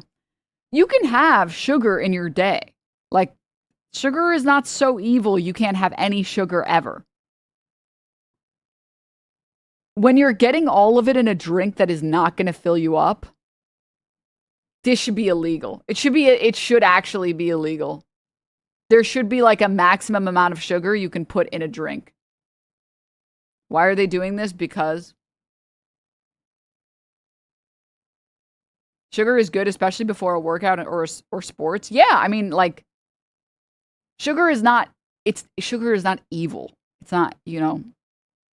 Having some sugar before a workout is actually one of the best things that you can do. Research shows that pretty much across the board, like having like some granola and some fruit, and even like you could have like some chocolate or whatever, like you'd have the processed foods, and it gives you energy because, oh, shocking, your body runs on carbs. If you have some sugar or some carbs before a workout, whether you're doing cardio or you're lifting, it's great. When you're just like, you're just being a fucking chud and you're just like, let me have my 186 gram liquid beverage. 300 grams of sugar, guys, is 1,161 calories. All right, nice. All right. My heart would explode. Yeah. Mm-hmm. Dude, I can't get over these videos though. I really can't. I can't get over this pineapple thing. I'm baffled by this shit. Why is this one brown? Man, that motherfucker's good as a motherfucker. Want to take a bite? Take a bite. Here, I hold it for you. Let me see, I got you. Why is it brown? Here, bro. Nice. Thank you guys. I appreciate you. I can't. Is that a pickle? Why is it always in a parking lot? I don't know. Tamarind juice? Oh my god, dude. Oh my god. How much sugar is added in these? A lot of sugar. I'm pretty sure, okay, I don't know about all of them. Sometimes they're pickles, sometimes they're pineapples. And I think it's like Kool-Aid mix soak for your pineapples and pickles. I don't know. I've never seen the pickles. I saw some pickles.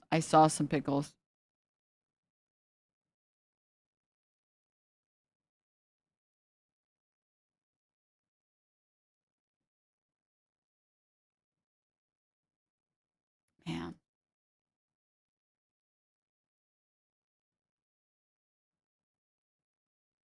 Check out Kiana Docherty's video on the insanely sweet, sugary coffee epidemic. Oh, is it just about how lattes are like 90% sugar now? This is the modern version of moonshine? Yeah, except way fucking lamer. Except lame as hell. Yeah, I'm gonna be honest, guys. Never check your macros, because the second you start checking your macros, you realize everything is undrinkable. I'm gonna be honest, guys. I was very tempted the other day. I was like, McDonald's released those like energy drinks. And there's a McDonald's near me. And I was like, damn, I really want to try them. I'm not gonna, but I really want to try them. And then I saw that they all have calories in them. And I'm like, what the why? Why would you use full calorie Sprite when you could use not full calorie Sprite? What the fuck? Energy drinks have solved this already. What do you... How many calories? It's like 300 calories for any of them. It's so bizarro. I don't understand. Anywho.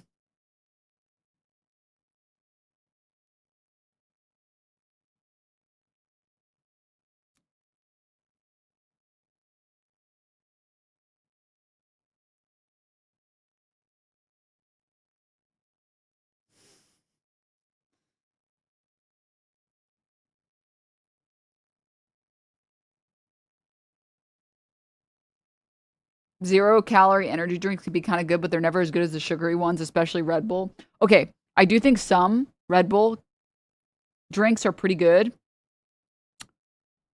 The sugary ones are sometimes better, but I feel like the White Peach is kind of undefeated for, and I'm not sponsored. The sugar-free one, I actually like it. It's pretty good. I don't know. My personal humble opinion. All right, let's close all these things. Close, close, close. Next on the menu, guys. All right. Thick Thursday, yeah. All right, we're going. Next, next, next. Almost forgot about this. Here we go. Oh boy.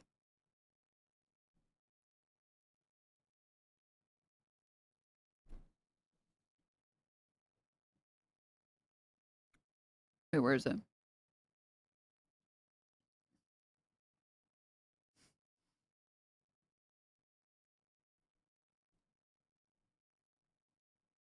Old. Old.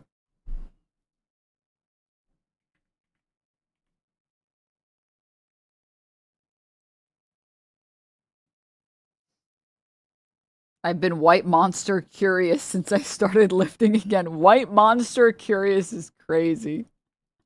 Did I miss the peanut jorking controversy? The what? 6'2", 180 pounds. I have calorie blindness. I only look at macros. I could eat a 3,000 calorie pizza for lunch. Okay, I'm going to say something really brave that people aren't ready for. Eating a 3,000 calorie pizza is not hard.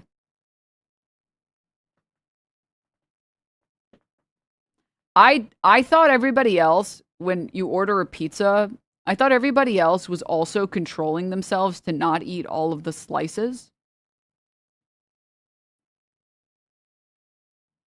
And then I found out people stop eating when they're full.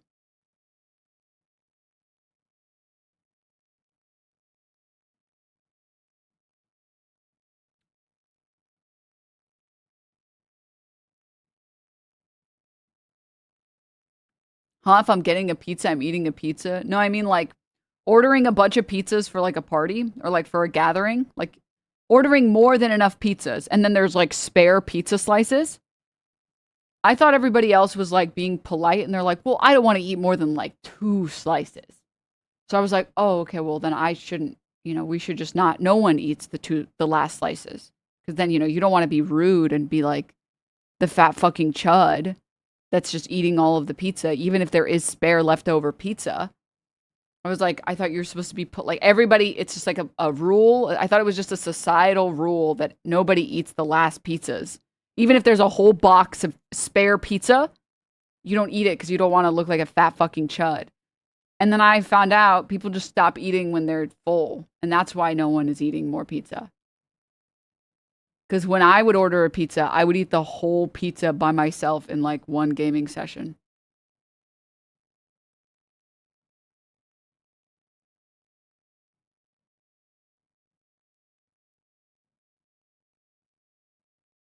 I didn't know that. I didn't know everybody else just got full easy. That's crazy. I didn't know that.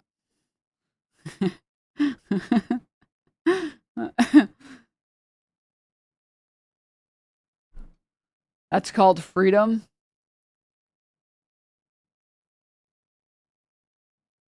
I blame the weed during gaming. I know, right?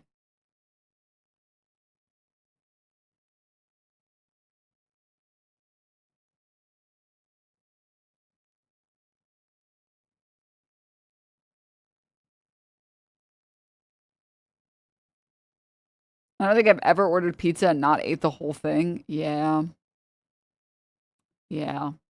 No, I really, I have to say,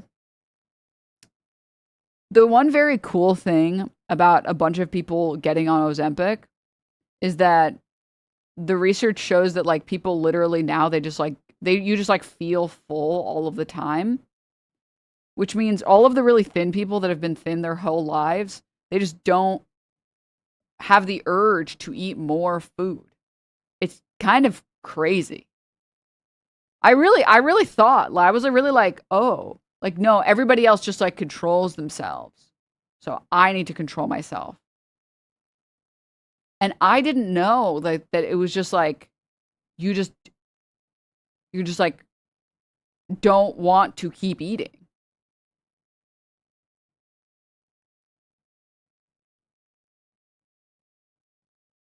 It's so crazy. Stomachs are tiny, they fill up quick. Not mine.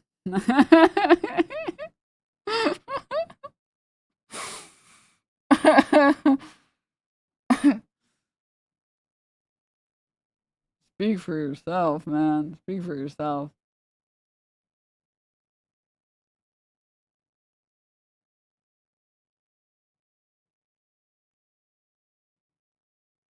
What size pizza are we talking? I don't know, 12, 14 inch.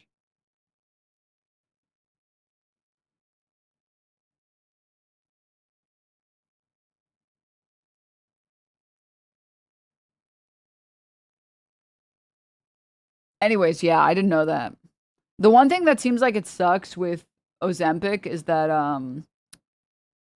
it does seem like a lot of the people who get on it will probably take it forever. Which is, I have to say, the best reason to not get on it. Unless, like, sorry, to not get, sorry, let me elaborate. There are people that I know in my personal life that have taken it to lose like 10 pounds. But the problem is that the second you get off of it, you'll regain it. And even if you lose weight on it, like more than 10 pounds, like 20, 30 pounds, it seems like a lot of people, as soon as you get off of it, you'll regain the weight and you'll go back to old habits. So it does seem like right now, all of the trials show that you just will be on it forever. Which is sad, because I was waiting for, like, more research to show up and show that, like, that wouldn't be the case. And it's like, damn. Damn.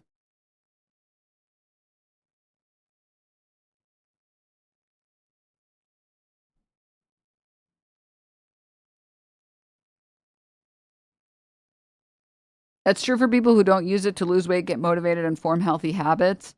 I mean, even the people who I know who have done that a little bit, it's still the case that, like, you naturally experience cravings. Like, your cravings are almost outside of your control. Not completely, because sugar makes you crave more sugar. But that there is some part of it that is seemingly very innate.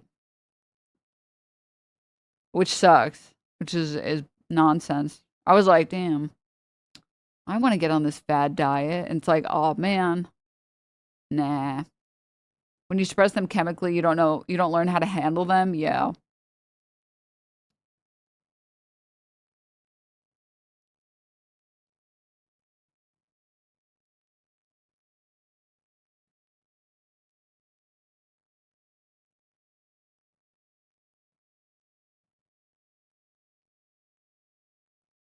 My doctor tried to put me on Ozempic because of my diabetes, but I'd rather just eat healthier and exercise to lower my A1C. Well, yeah, I feel like there is, like, some aspect of, like,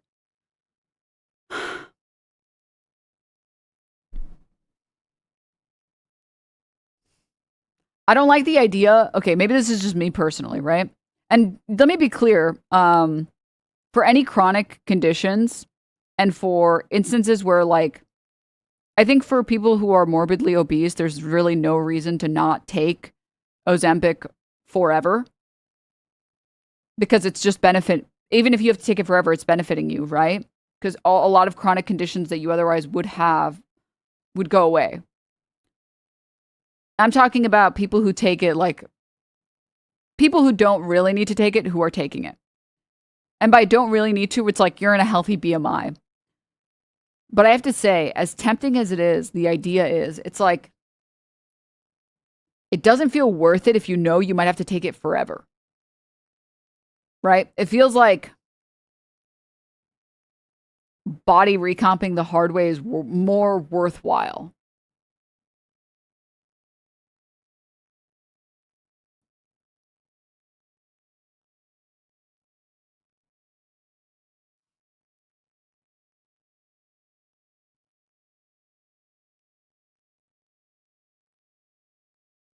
The evidence for dieting is all very bad. What? Huh? I have to say, the one thing that really pisses me off is the fact that the word diet has become synonymous with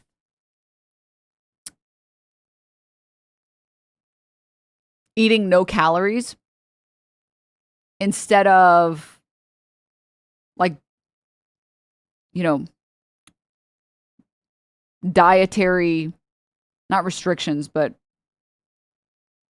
accommodations or whatever. Like, everything that you eat is, like, some animals have a carnivore diet, right? So it makes me upset. But yeah. Are you going to watch Reckless Ben's videos on stream? It's some great content. Okay, we can watch it. I'm going to be honest, guys. Every once in a while, there's something that a lot of people are interested in that I'm not that interested in. And right now, and I've never shared it with you guys. This is the first time I'm sharing it. Right now, it's the Lego thing.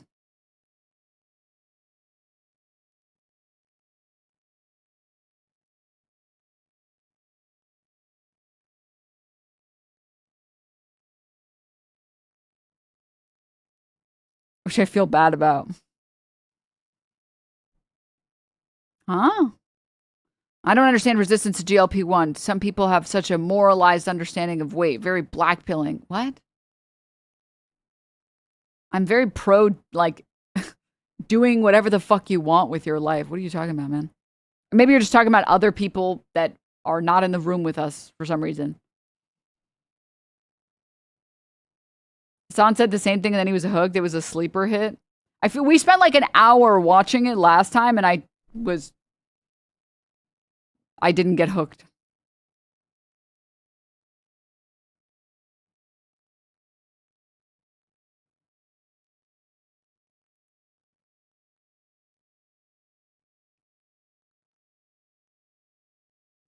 You need to watch the second part. The first part was sleeper. Oh. All right, well, we'll watch it. What the fuck is wrong with this chatter? So, you're all on some Ozempic peptides. 3 years ago, you would not believe any pharmaceutical, but you believe some influencer do with non-clinical. Sad to see. I only fuck with real. I'll try Ozempic. Ha ha ba ha ba ha ba ha ba ha. You want peptide your ass? Keep away from me. Are you good, chatter?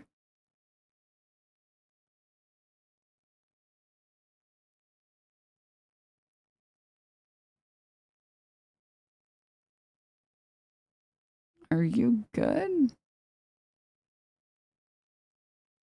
Sorry, hon. I was just following the chast trending. What?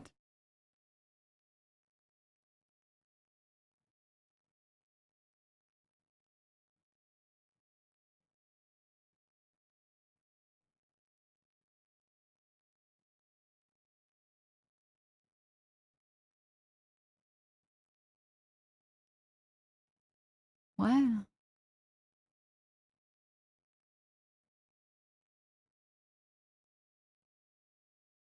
This is the weirdest chatter I've ever seen in my life.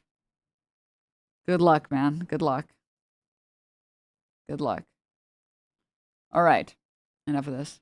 Close all these things.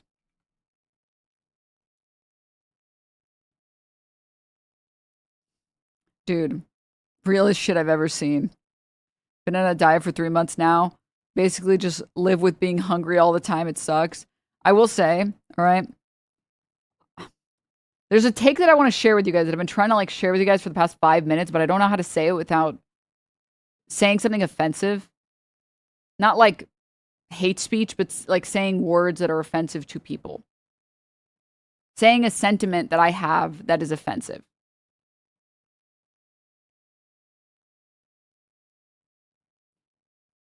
Sort of like how if I say, yeah, fuck that shit, I never want to be popping out kids. Yeet the fetus, bro. Yeetus the fetus. I'm not saying that, like, how could anyone ever want children?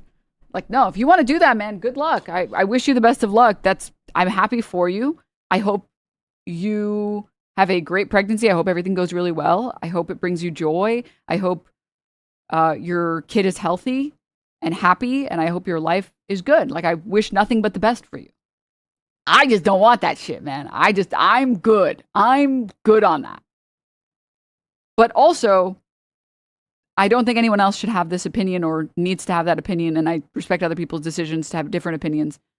I feel like that's how I feel about like all of the Chinese peptides, where I have like the brain rot where I'm like, and it's just how I feel about a lot of things in my life where I'm like, I have to earn it. You know? I want to lose weight. I have to earn it. But I don't think other people should have that sentiment. I just have that sentiment and I don't want to change how I feel. But I don't think anyone else should have that sentiment. And also, it's a dope drug for people who want to use it. That's the cop in your head. You got to kill that guy, Denim. Exactly. And I just don't know how to like explain that just because I feel that way doesn't mean anyone else should feel that way. It feels like so much of my life is chasing the satisfaction of having earned something. And if I didn't earn it, I didn't get the satisfaction. I don't want the results unless I got, like, it's all about the journey for me. Do you know what I mean? Like, the journey is the thing that makes the outcome so much better. But that's like a me thing, right? And unfortunately, I think a lot of the people who share that sentiment are usually annoying right-wing chuds that think everybody else has to earn it, which pisses me off.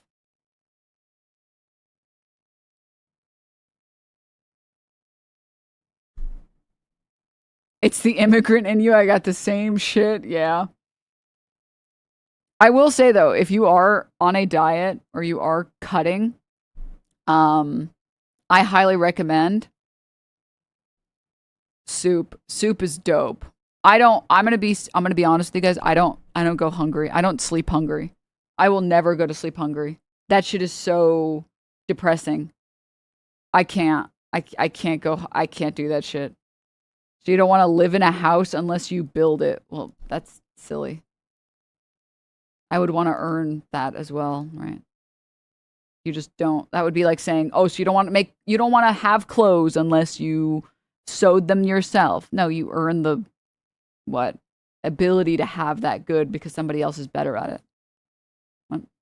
Also, personal goals for personal standards of improvement are different than basic necessities. Right?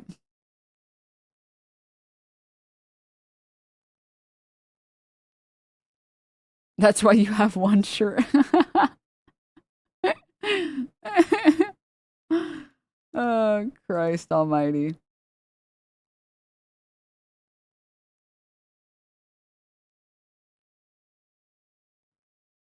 Anyways, yeah, I don't know if that makes sense to anyone else.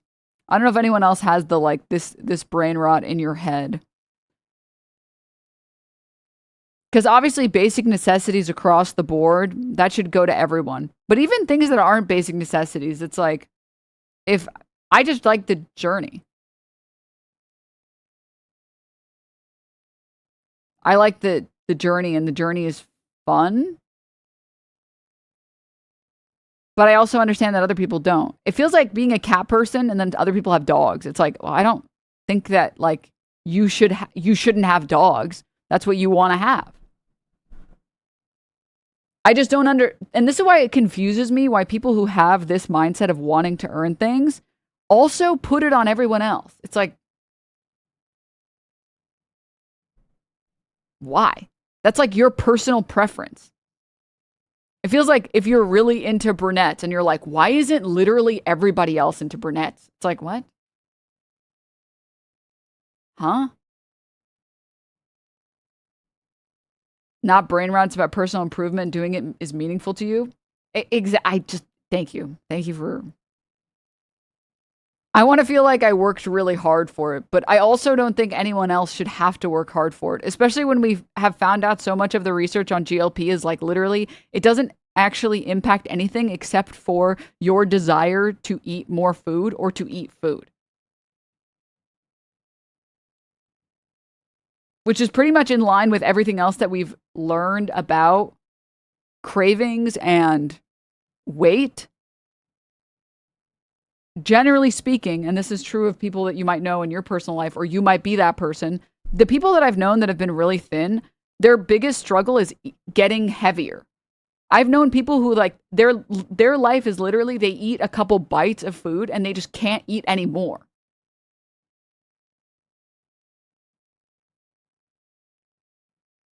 So it literally just gives you that brain. So anyone who puts morality on weight is a fucking idiot. Because it's like, dude,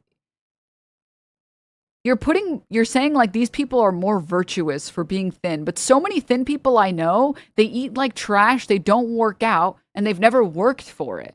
They're not more virtuous, they just don't get as hungry as often. That's nonsensical.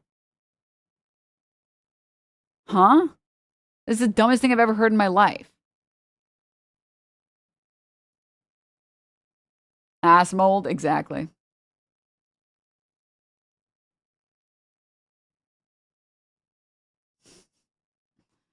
You are generalizing. You are making nonsensical argument wrong. Go and talk to some thin people out in the world and they will tell you that they literally just get full way too fast.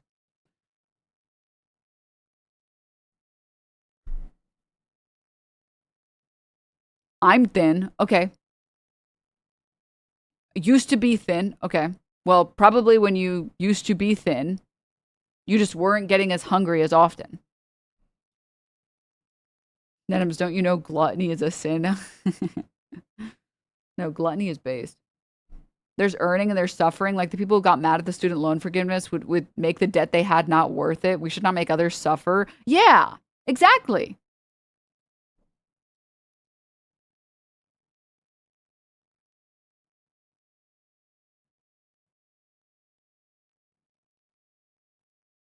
And genetics lottery? Yeah, exactly.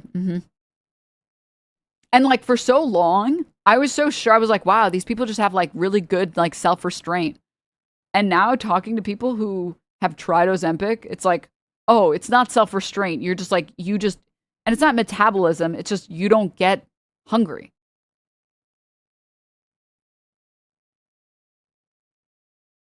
You just like literally, you don't get hungry. Oh, what the fuck?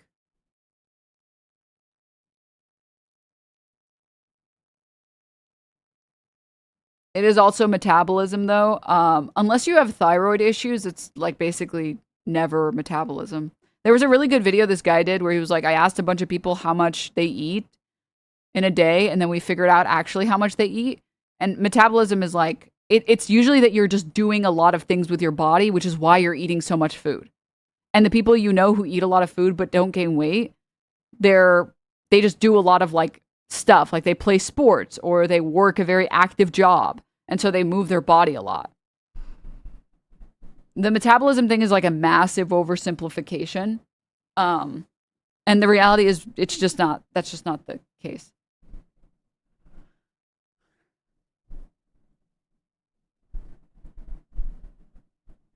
Like I feel like colloquially when people talk about metabolism, they're talking about like oh, I just naturally don't burn a lot of calories, or like I just naturally burn a lot of calories. It's like, well, I don't know, man. Do you bike to work every day? Maybe it's not. It's just like your metabolism is really high. It's just that like your daily caloric expenditure is really high.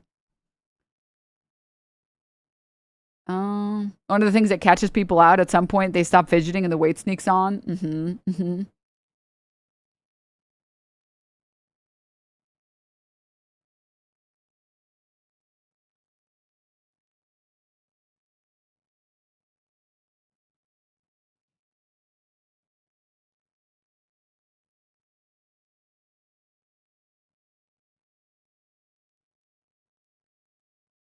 Also depends on what you eat. Different food with the same calories take more calories to digest. But that would be, I'm pretty sure that's included in the calorie amount. I think the thing that's more important is how full it is. So like volume of food is way more important. Because if you eat nothing but like candy or like junk food that's really high in calories, you're just not going to be full because there's nothing inside your stomach. Whereas like you can trick your brain into being hungry or fuller than you actually are by just having so much volume. But anyways, as a skinny person, I can confirm I do get full pretty quick. Well, yeah, and I just don't know how to talk about that in a way that's like, I wish there was a way to talk about having the brain rot that makes you want to earn everything in terms of like, not everything. This is just one of those things.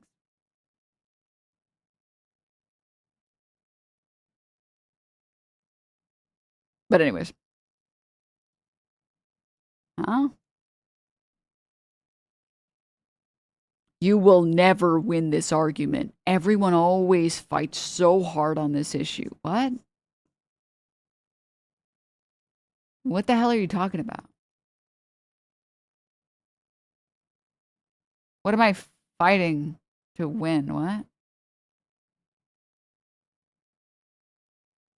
Oh, fuck. You know what? You're so right. No, I'm agreeing with you. Oh, okay. Very contagious. Okay. I guess you're saying the other side. All right. I was like, what did I say wrong? I don't understand. Is this your competitive thing again? Oh, you're so right, dude. I'm pretty sure that's true. It just makes me, I think it's just very simple. It makes me feel good.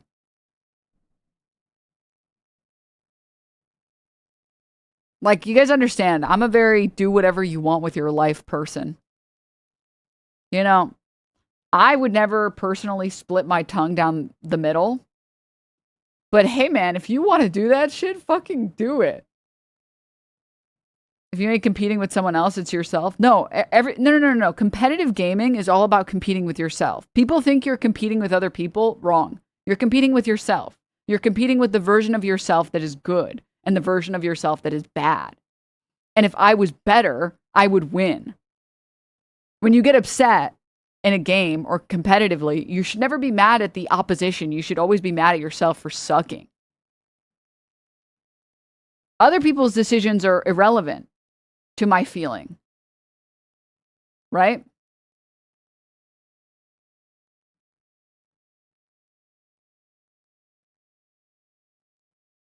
But so many blame it on others. Well, they feel differently. They're competing with other people.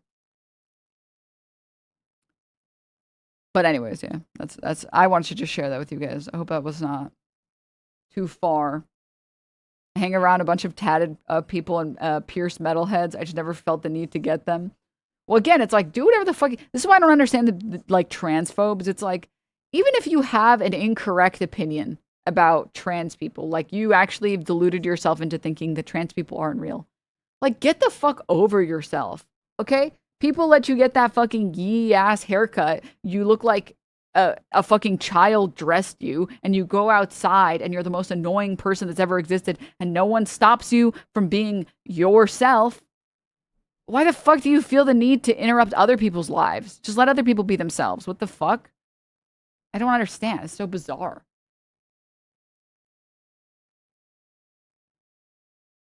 And that's how I feel about the Chinese peptides. I'm like, dude, fuck yeah. Do what you want to do. Hell yes. If it makes your life better and you're happy, who gives a shit what anyone else thinks? Doing things because other people would like them or other people would hate them is a fucking stupid way to live. What a way to live your life filled with regrets. Oh my God. You should do what makes you happy. And if you think it'll make you happy and, you know, you're talking to a doctor, fucking do that. Who cares? I just have the brain rot where I'm like, no, me? I need to get this the hardest way possible for no reason. You guys ever start like using a screwdriver, for example, and you're like so invested and you're so deep in, you're like, this would be so much easier if I just went and got the electric screwdriver. But you're like, well, I can't because I already started. That's my life. That's my life. And then I'm just watching other people get this electric screwdriver, and I'm like, I ain't no quitter.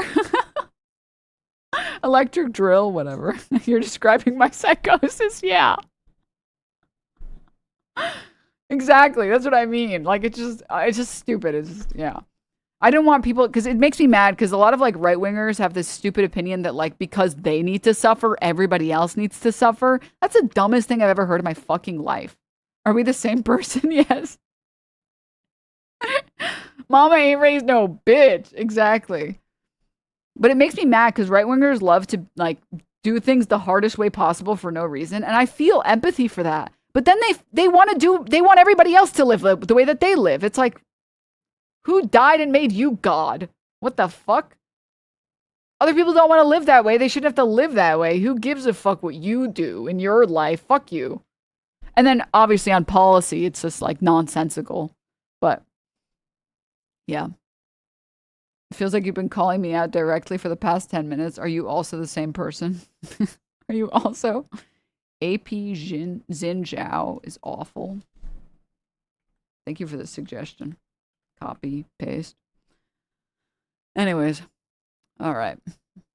Thank you guys for going on that stunlock. I wasn't sure if I could talk about that in a way that like didn't like, do you guys see what I mean when I said I didn't want to be offensive? But I think by the end of it, I figured out how to say what I wanted to say in a non-offensive way. Because I don't think other people should abide by my set of standards that I set for myself that are totally arbitrary, that make me happy. People should follow a set of standards that make them happy and don't negatively impact other people. Like, I do everything the hard way, not because I'm right, but because I'm an idiot. Exactly.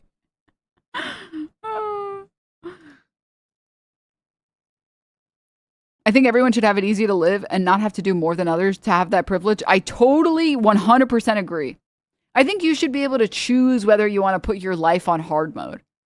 I don't think the default should be that some people have life on easy mode and other people have life on hard mode and nobody gets to pick and change their difficulty settings. I think that's obscene. Actually, perfect analogy too, because I feel the same way about people that are like, why are they putting an easy mode in the game? It's like, how does somebody else being able to put the game to easy mode change your like experience of the game? Other people picking easy doesn't change my enjoyment of the hardest difficulty of the game. I'm going to play on hard mode because it's the most fun for me, and everybody else should do what they want to. Like, I just don't get it. Some people are bad at games because they have a life outside of games, and they should be able to enjoy the medium too. I don't know. The only point of playing games is to have fun. If you're not having fun, why are you fucking playing?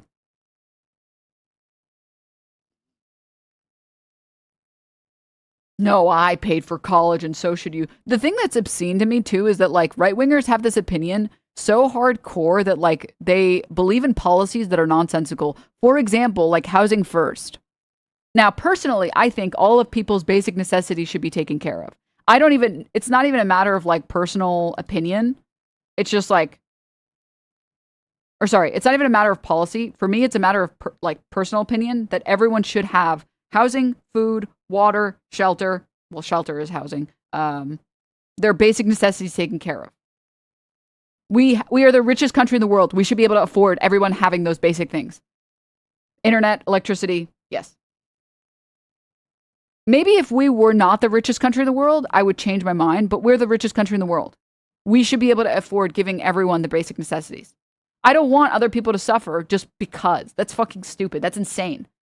But then they take it a step further. Conservatives take it a step further and they say that like, no, these homeless people didn't earn getting a house. Okay. First of all, I don't think anyone should have to earn getting a house in the world's richest country. But beyond that, this is the reason you're against housing first? A policy that just works. Policy that literally is just effective. You're against policy that's effective because you don't like how it makes you feel. Like, fuck off. Oh my God. Like, I don't care. Like, I don't care. Your opinion is so worthless. It's completely worthless. It's amazing. No one has to exist in this world. Why should we have to earn basic necessities? Well, again, this argument would make sense if we didn't live in a country of obscene and during a time of obscene excess. Like, we have so much food, we throw out perfectly good food for capital. We have so much housing, but we have to keep the housing scarce because to drive up the price for capital. Like, we have enough. It's not a matter of scarcity. Like, it's not like we're dealing with like blights and famines. I understand that if we were dealing with blights and famine and like, oh, all our potatoes gone. Yeah, I would want everyone to eat, but if there's no food, how are we going to feed everyone? But that's not the problem. Like, we have an abundance of housing, an abundance of food, and people think that there isn't an abundance of housing and that there's a housing scarcity, but there isn't. I'm pretty sure last time I checked, let's see. Now, not to say that we can't build more housing, and not to say that there is in fact housing scarcity in terms of good quality housing. However, I'm pretty sure the last time I checked, there was more housing available than there were homeless people in our country, in the United States. Let's see. I've been putting off a thing for a week and I just did it right now. Let's go! Homes available, United States.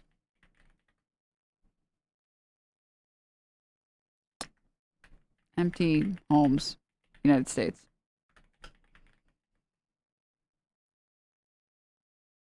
Currently, there are 15 million vacant homes in the United States, and there are 770,000 homeless Americans nationwide. In Atlanta, they have apartments sitting like a third empty with specials for 3 to 4 months of rent free because they don't want to lower the rent. Like, certain cities might have a bit of a housing, have a bit of housing scarcity. And there is definitely housing scarcity in terms of high quality living, because a lot of public housing is just deteriorated because we have not upkept it at all. But it's a solvable, this is a solvable problem. People don't have homes, and we already have solutions for these problems. Because her camera is so fucking big, and it bothers me. Crash Bunny Singer, the 5 gift subs. Thank you. There is an affordable housing crisis. Correct. Absolutely 100% correct. In the same way that there's like, well, I'm not going to get, look, I already made the point that I wanted to make. So I don't understand, like I don't understand the mindset of people who are like, well, I want everything to be super difficult, which means everybody else needs to live super difficult. It's like, why? Well, that's the dumbest thing I've ever heard of my fucking life. First of all, that's crazy. We have so much abundance. We have enough to give people the basic necessities that they need, and we're just not going to do it because you don't like it. Like, fuck off. Like, who asked? They literally can't process their own grief. Yeah, it's genuinely emotional insecurity and immaturity, Denims, I think. And this is coming from someone who insists on doing everything on the hardest difficulty because it's fun. Certain things are fun. Certain things are fun. Some things are never fun. There's no joy in like, oh, you won't have any food to eat.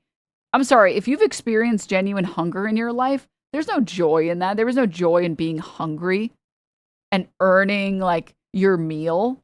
Like, what the fuck? Everyone should have food.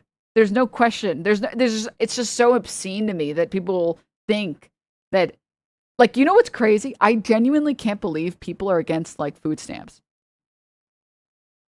Like, it doesn't make sense to me. Like, I literally cannot perceive thinking thinking people shouldn't be allowed to get food stamps or thinking kids shouldn't be allowed free lunches. Like, it's so, I feel like some suffering is so cruel, it shouldn't exist in a world that has abundance. We have so much food, and you're just like against people getting some of the food. Like, you're a bad person. You're just like a bad person. And they're like, well, it's coming out of my pocket. Good. Good, actually, good.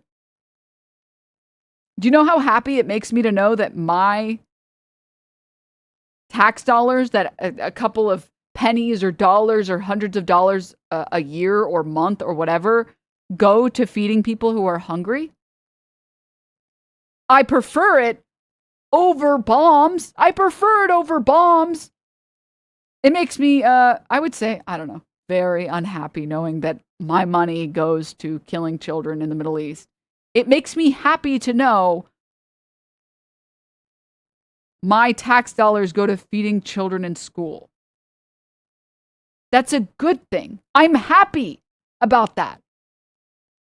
I want more of my money to go to that. I don't like the idea, like, even with as shit as school lunches are, I remember kids who didn't have money for school lunch, for the fucking shitty chicken nuggets and shitty pizza that we got. And what, like, the kid is just hungry? You're just hungry in your classes for the rest of the day. Like, that's fucked up, man. Like, that's literally, it's so fucked up. And some people are like, yeah, well, maybe their parents are that. Like, you are a terrible person. You are a horrible human being. You're actually a horrible person if you think that. Also, hungry kids won't learn properly. I mean, yeah, all I will tell you guys, chat, is that during finals week, and at one point when I was doing really well, I was getting straight A's in college. And during finals week, the month leading up to finals, I consistently gained 5 to 10 pounds. Because I would snack while I was eating and I needed the calories for studying. Okay. And I'd be like, okay, I don't want to think about like nutrition or calories or anything. I have to do well on these exams, so we're focusing. It's not stress eating. I'm just talking about like I'll have snacks so I have constant energy while I'm studying. And that's what worked, so yeah. I Did she say she would snack while eating? Okay, I do that as well. It's fuel. It's fuel. I'm not stress eating. I'm eating while stressed. Exactly. But I'm food maxing. Having priorities like passing your test were the priority over health. LOL makes sense. Oh, okay, sure. I guess I'm thinking of like stress eating as like when you're stressed, you start binge eating. But I was literally eating to power my studying.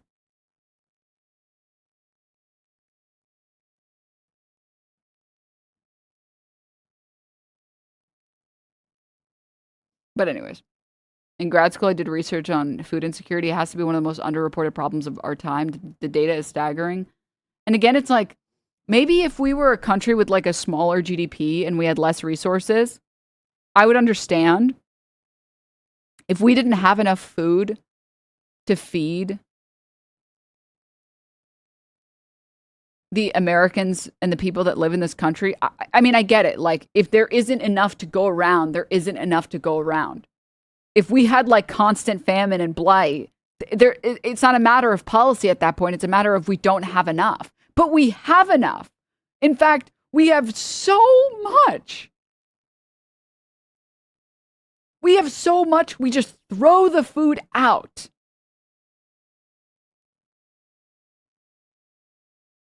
The blight, TM, gulp. So yeah, it makes me, I hate that conservatives have taken so many positive things and they've made them horrible. You know, like, for example, Bootstraps mentality. I think that like a little bit goes a long way. Like, I'm not joking. This is my most conservative opinion, which is that you should set up, I think everyone, especially during social media era, is a little bit, your dopamine receptors are a little bit fried, and it does benefit you to like, I almost said paywall certain treats. that if you really want to get yourself to do something, try and think of something you really want and don't let yourself have that thing until you've, quote, earned it. And then you set up those things for yourself, right? Like, I want to buy some planters for my patio and I want to set up some plants. But I don't feel like I've earned it. So I'm like, okay, 1 week of like really good content, really good like videos, and then I'll have earned it for myself. And then I get the dopamine rush of like, yay, get to go to like Home Depot and get a bunch of stuff. And I do think that that's like, that's good. And it's a good way to unfry your dopamine receptors. Didn't the term bootstrapping originally mean the opposite of what it means today? I mean, conservatives take everything that's good and they destroy it, basically. So I think that there are a lot of things that like, the journey is really worth more than the destination. And working for things, working for small goals for yourself, and earning them for yourself is a great way to live. Yeah, I mean, bootstraps was an ironic statement because you literally can't do it. Yeah. I waited until my stipend for coaching came in, so I had like 10 times the amount of money to get a Lego set I've wanted for years. Yes! I mean, I don't know. I think it's good to like, to treat yourself when you feel like you've worked hard towards a goal. And I think, you know, unfrying your dopamine receptors a little bit is good. But then conservatives will take everything and then they just make it the worst possible version. Like, yeah, you got to work to get housing. Yeah, you're homeless? Sounds like it was a personal failure on your part. It's like,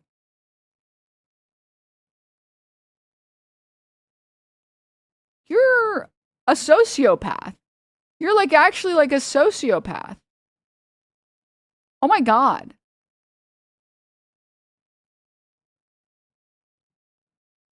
Or like, you know, and it's funny too, because they're the same people that are so pro AI. Like, this is a great, actually, art is a great bootstraps idea where it's like, yeah, it's going to suck. And as you get better at any art form,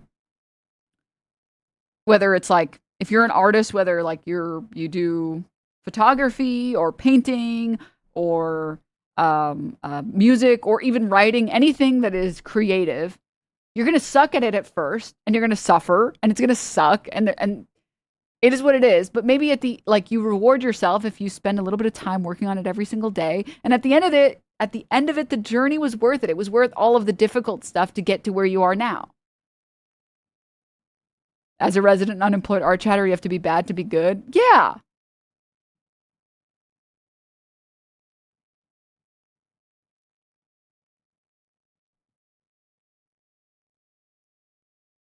Wait, what does this mean, Topaz? Gulp. You had the opportunity to clear this privately day of... Oh, okay. I was like... Gulp. What does that mean? All right. But anyways, yeah, it just makes me mad. It just makes me fucking mad. You can't engineer around art. You got to put in time. Remember that guy who tried to go homeless for $1 million and failed and required so much help he was bailed out by people who knew his YouTube channel? Yup.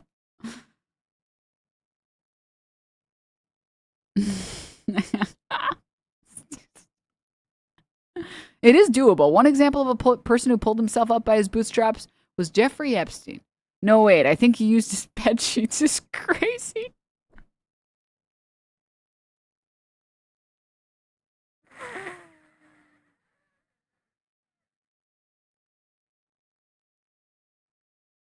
Okay. All right. Before anything else, sorry I went on this really long tangent today. This is just what happens every Thursday, every Thick Thursday. Thick Thursday is actually in reference to the fact that every stun lock is incredibly thick. But I did want to talk about this with you guys. I'm not going to read this fucking article because it's so obscene. It's like, it's actually a joke. Hasan Piker's seedy, sex-obsessed life, soliciting nudes, list of best breasts, and a separate laptop for porn. Okay, first of all, let me just say, if you do save porn on your computer, you should use a computer different from your work computer. That's just smart. Like I don't understand. I don't understand.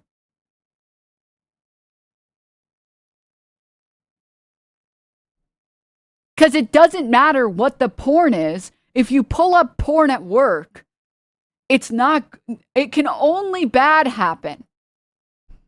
Do you understand? It can only bad happen. This is actually just Ethan's leaked Google document that was his weird sexual fixation on Hasan. God, it's so cringe.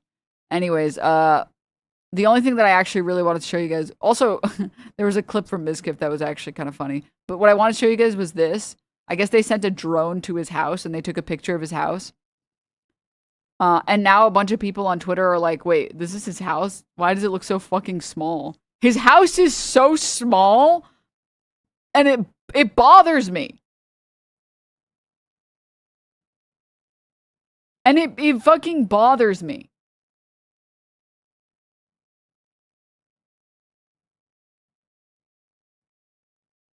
Wow. What a McMansion. Off the fucking seediest alley. Not actually the seediest alley I've ever seen. I've seen many an alley. There is something a little bit funny about a smear campaign that accidentally backfired and then made his house look tiny.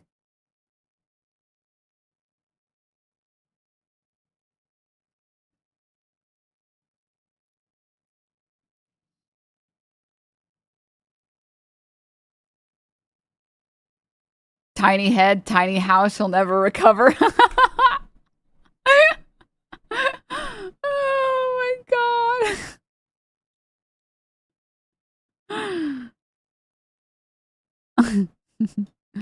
And this is so funny. When I hung out with Hasan, he wouldn't stop shoving the porno laptop in my face. I tell him, Hasan, stop. It's time to read this chapter of Gunris. And he always says, no, we must watch porno now. Look at the fucking fab top. There seems to be a mistake. I thought we were going to read Marxist literature.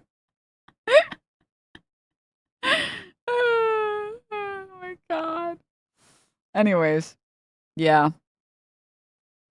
I don't know how many times this has to be explained over and over again, but did you know that houses in major cities are more expensive than houses not in major cities? Did you guys know that? Yeah. You've been there before, haven't you, Denims? I guess you can confirm it's a normal-ass house. I'm going to be honest.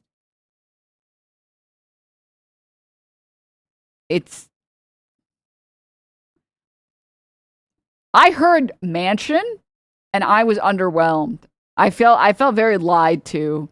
I felt very fucking lied to. It's just like, don't get me wrong.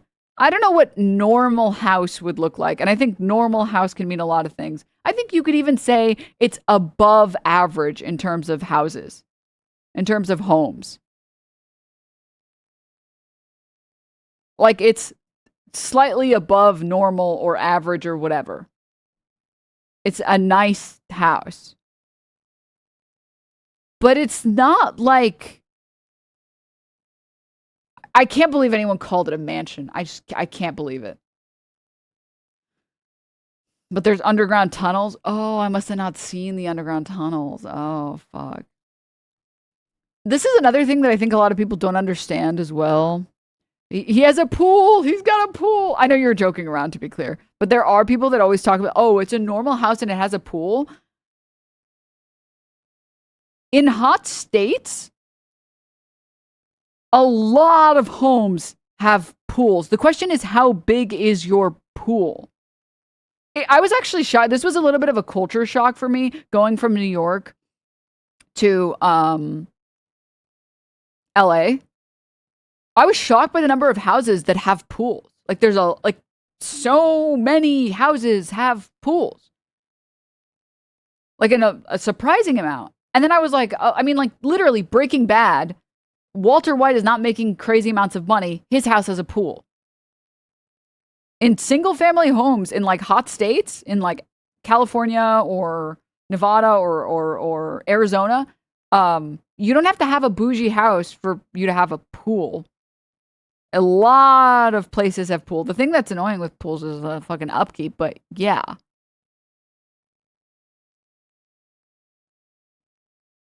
The question is again, how big is the pool?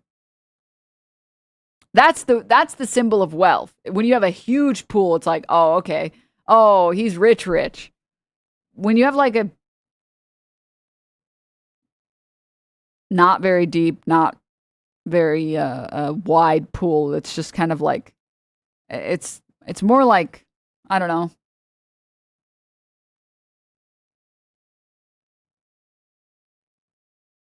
If you have a deep end of your pool, yeah, exactly.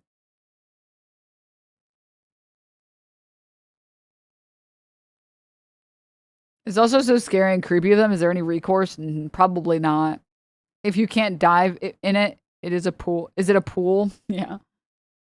If your pool has an alcove, it means you're rich.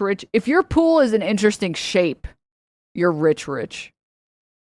But anyways, yeah, the only point that I was trying to make is like, it is kind of funny that like all of the hit pieces end up backfiring and then end up like dissuading people from other ideas that they had. Because like, this is not, wow, you're telling me it's not a mega mansion? Like, it's what, 4 houses wide? Or sorry, houses. The house is 4 cars wide. If you put it on its side, 2 cars wide, it's like, okay. All right, man. Sure.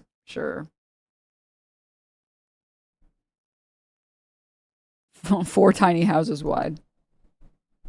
Is this Hasan's $25 million home? I can't believe a $30 million home with a $40 million pool. Is this dead ass? In the middle of the street, not some Hollywood Hills shit? Yeah. Again, it's just like the houses in like, you guys should see the real estate in New York. It'll be like the most run down house you've ever seen. It's like attached, townhome, looks like shit. Everything is fucked. Like the floorboards are not even. Every single crevice is like disgusting. And it's like $1 million. It's like, oh my Jesus Christ. For like a garage. I just can't believe anyone's fallen for this nonsense. I just can't believe it. A lot of people implying Hasan doesn't do lawsuits because he doesn't want to tank his all this hate so people will pay attention to him or some weird shit. Latest thing is that people chirping why he won't do anything if he hurts people. So, I mean, this is what I will say.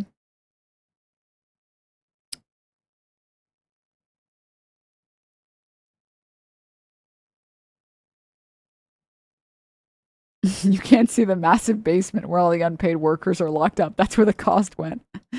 It's just Austinox stuck in the editing dungeon. What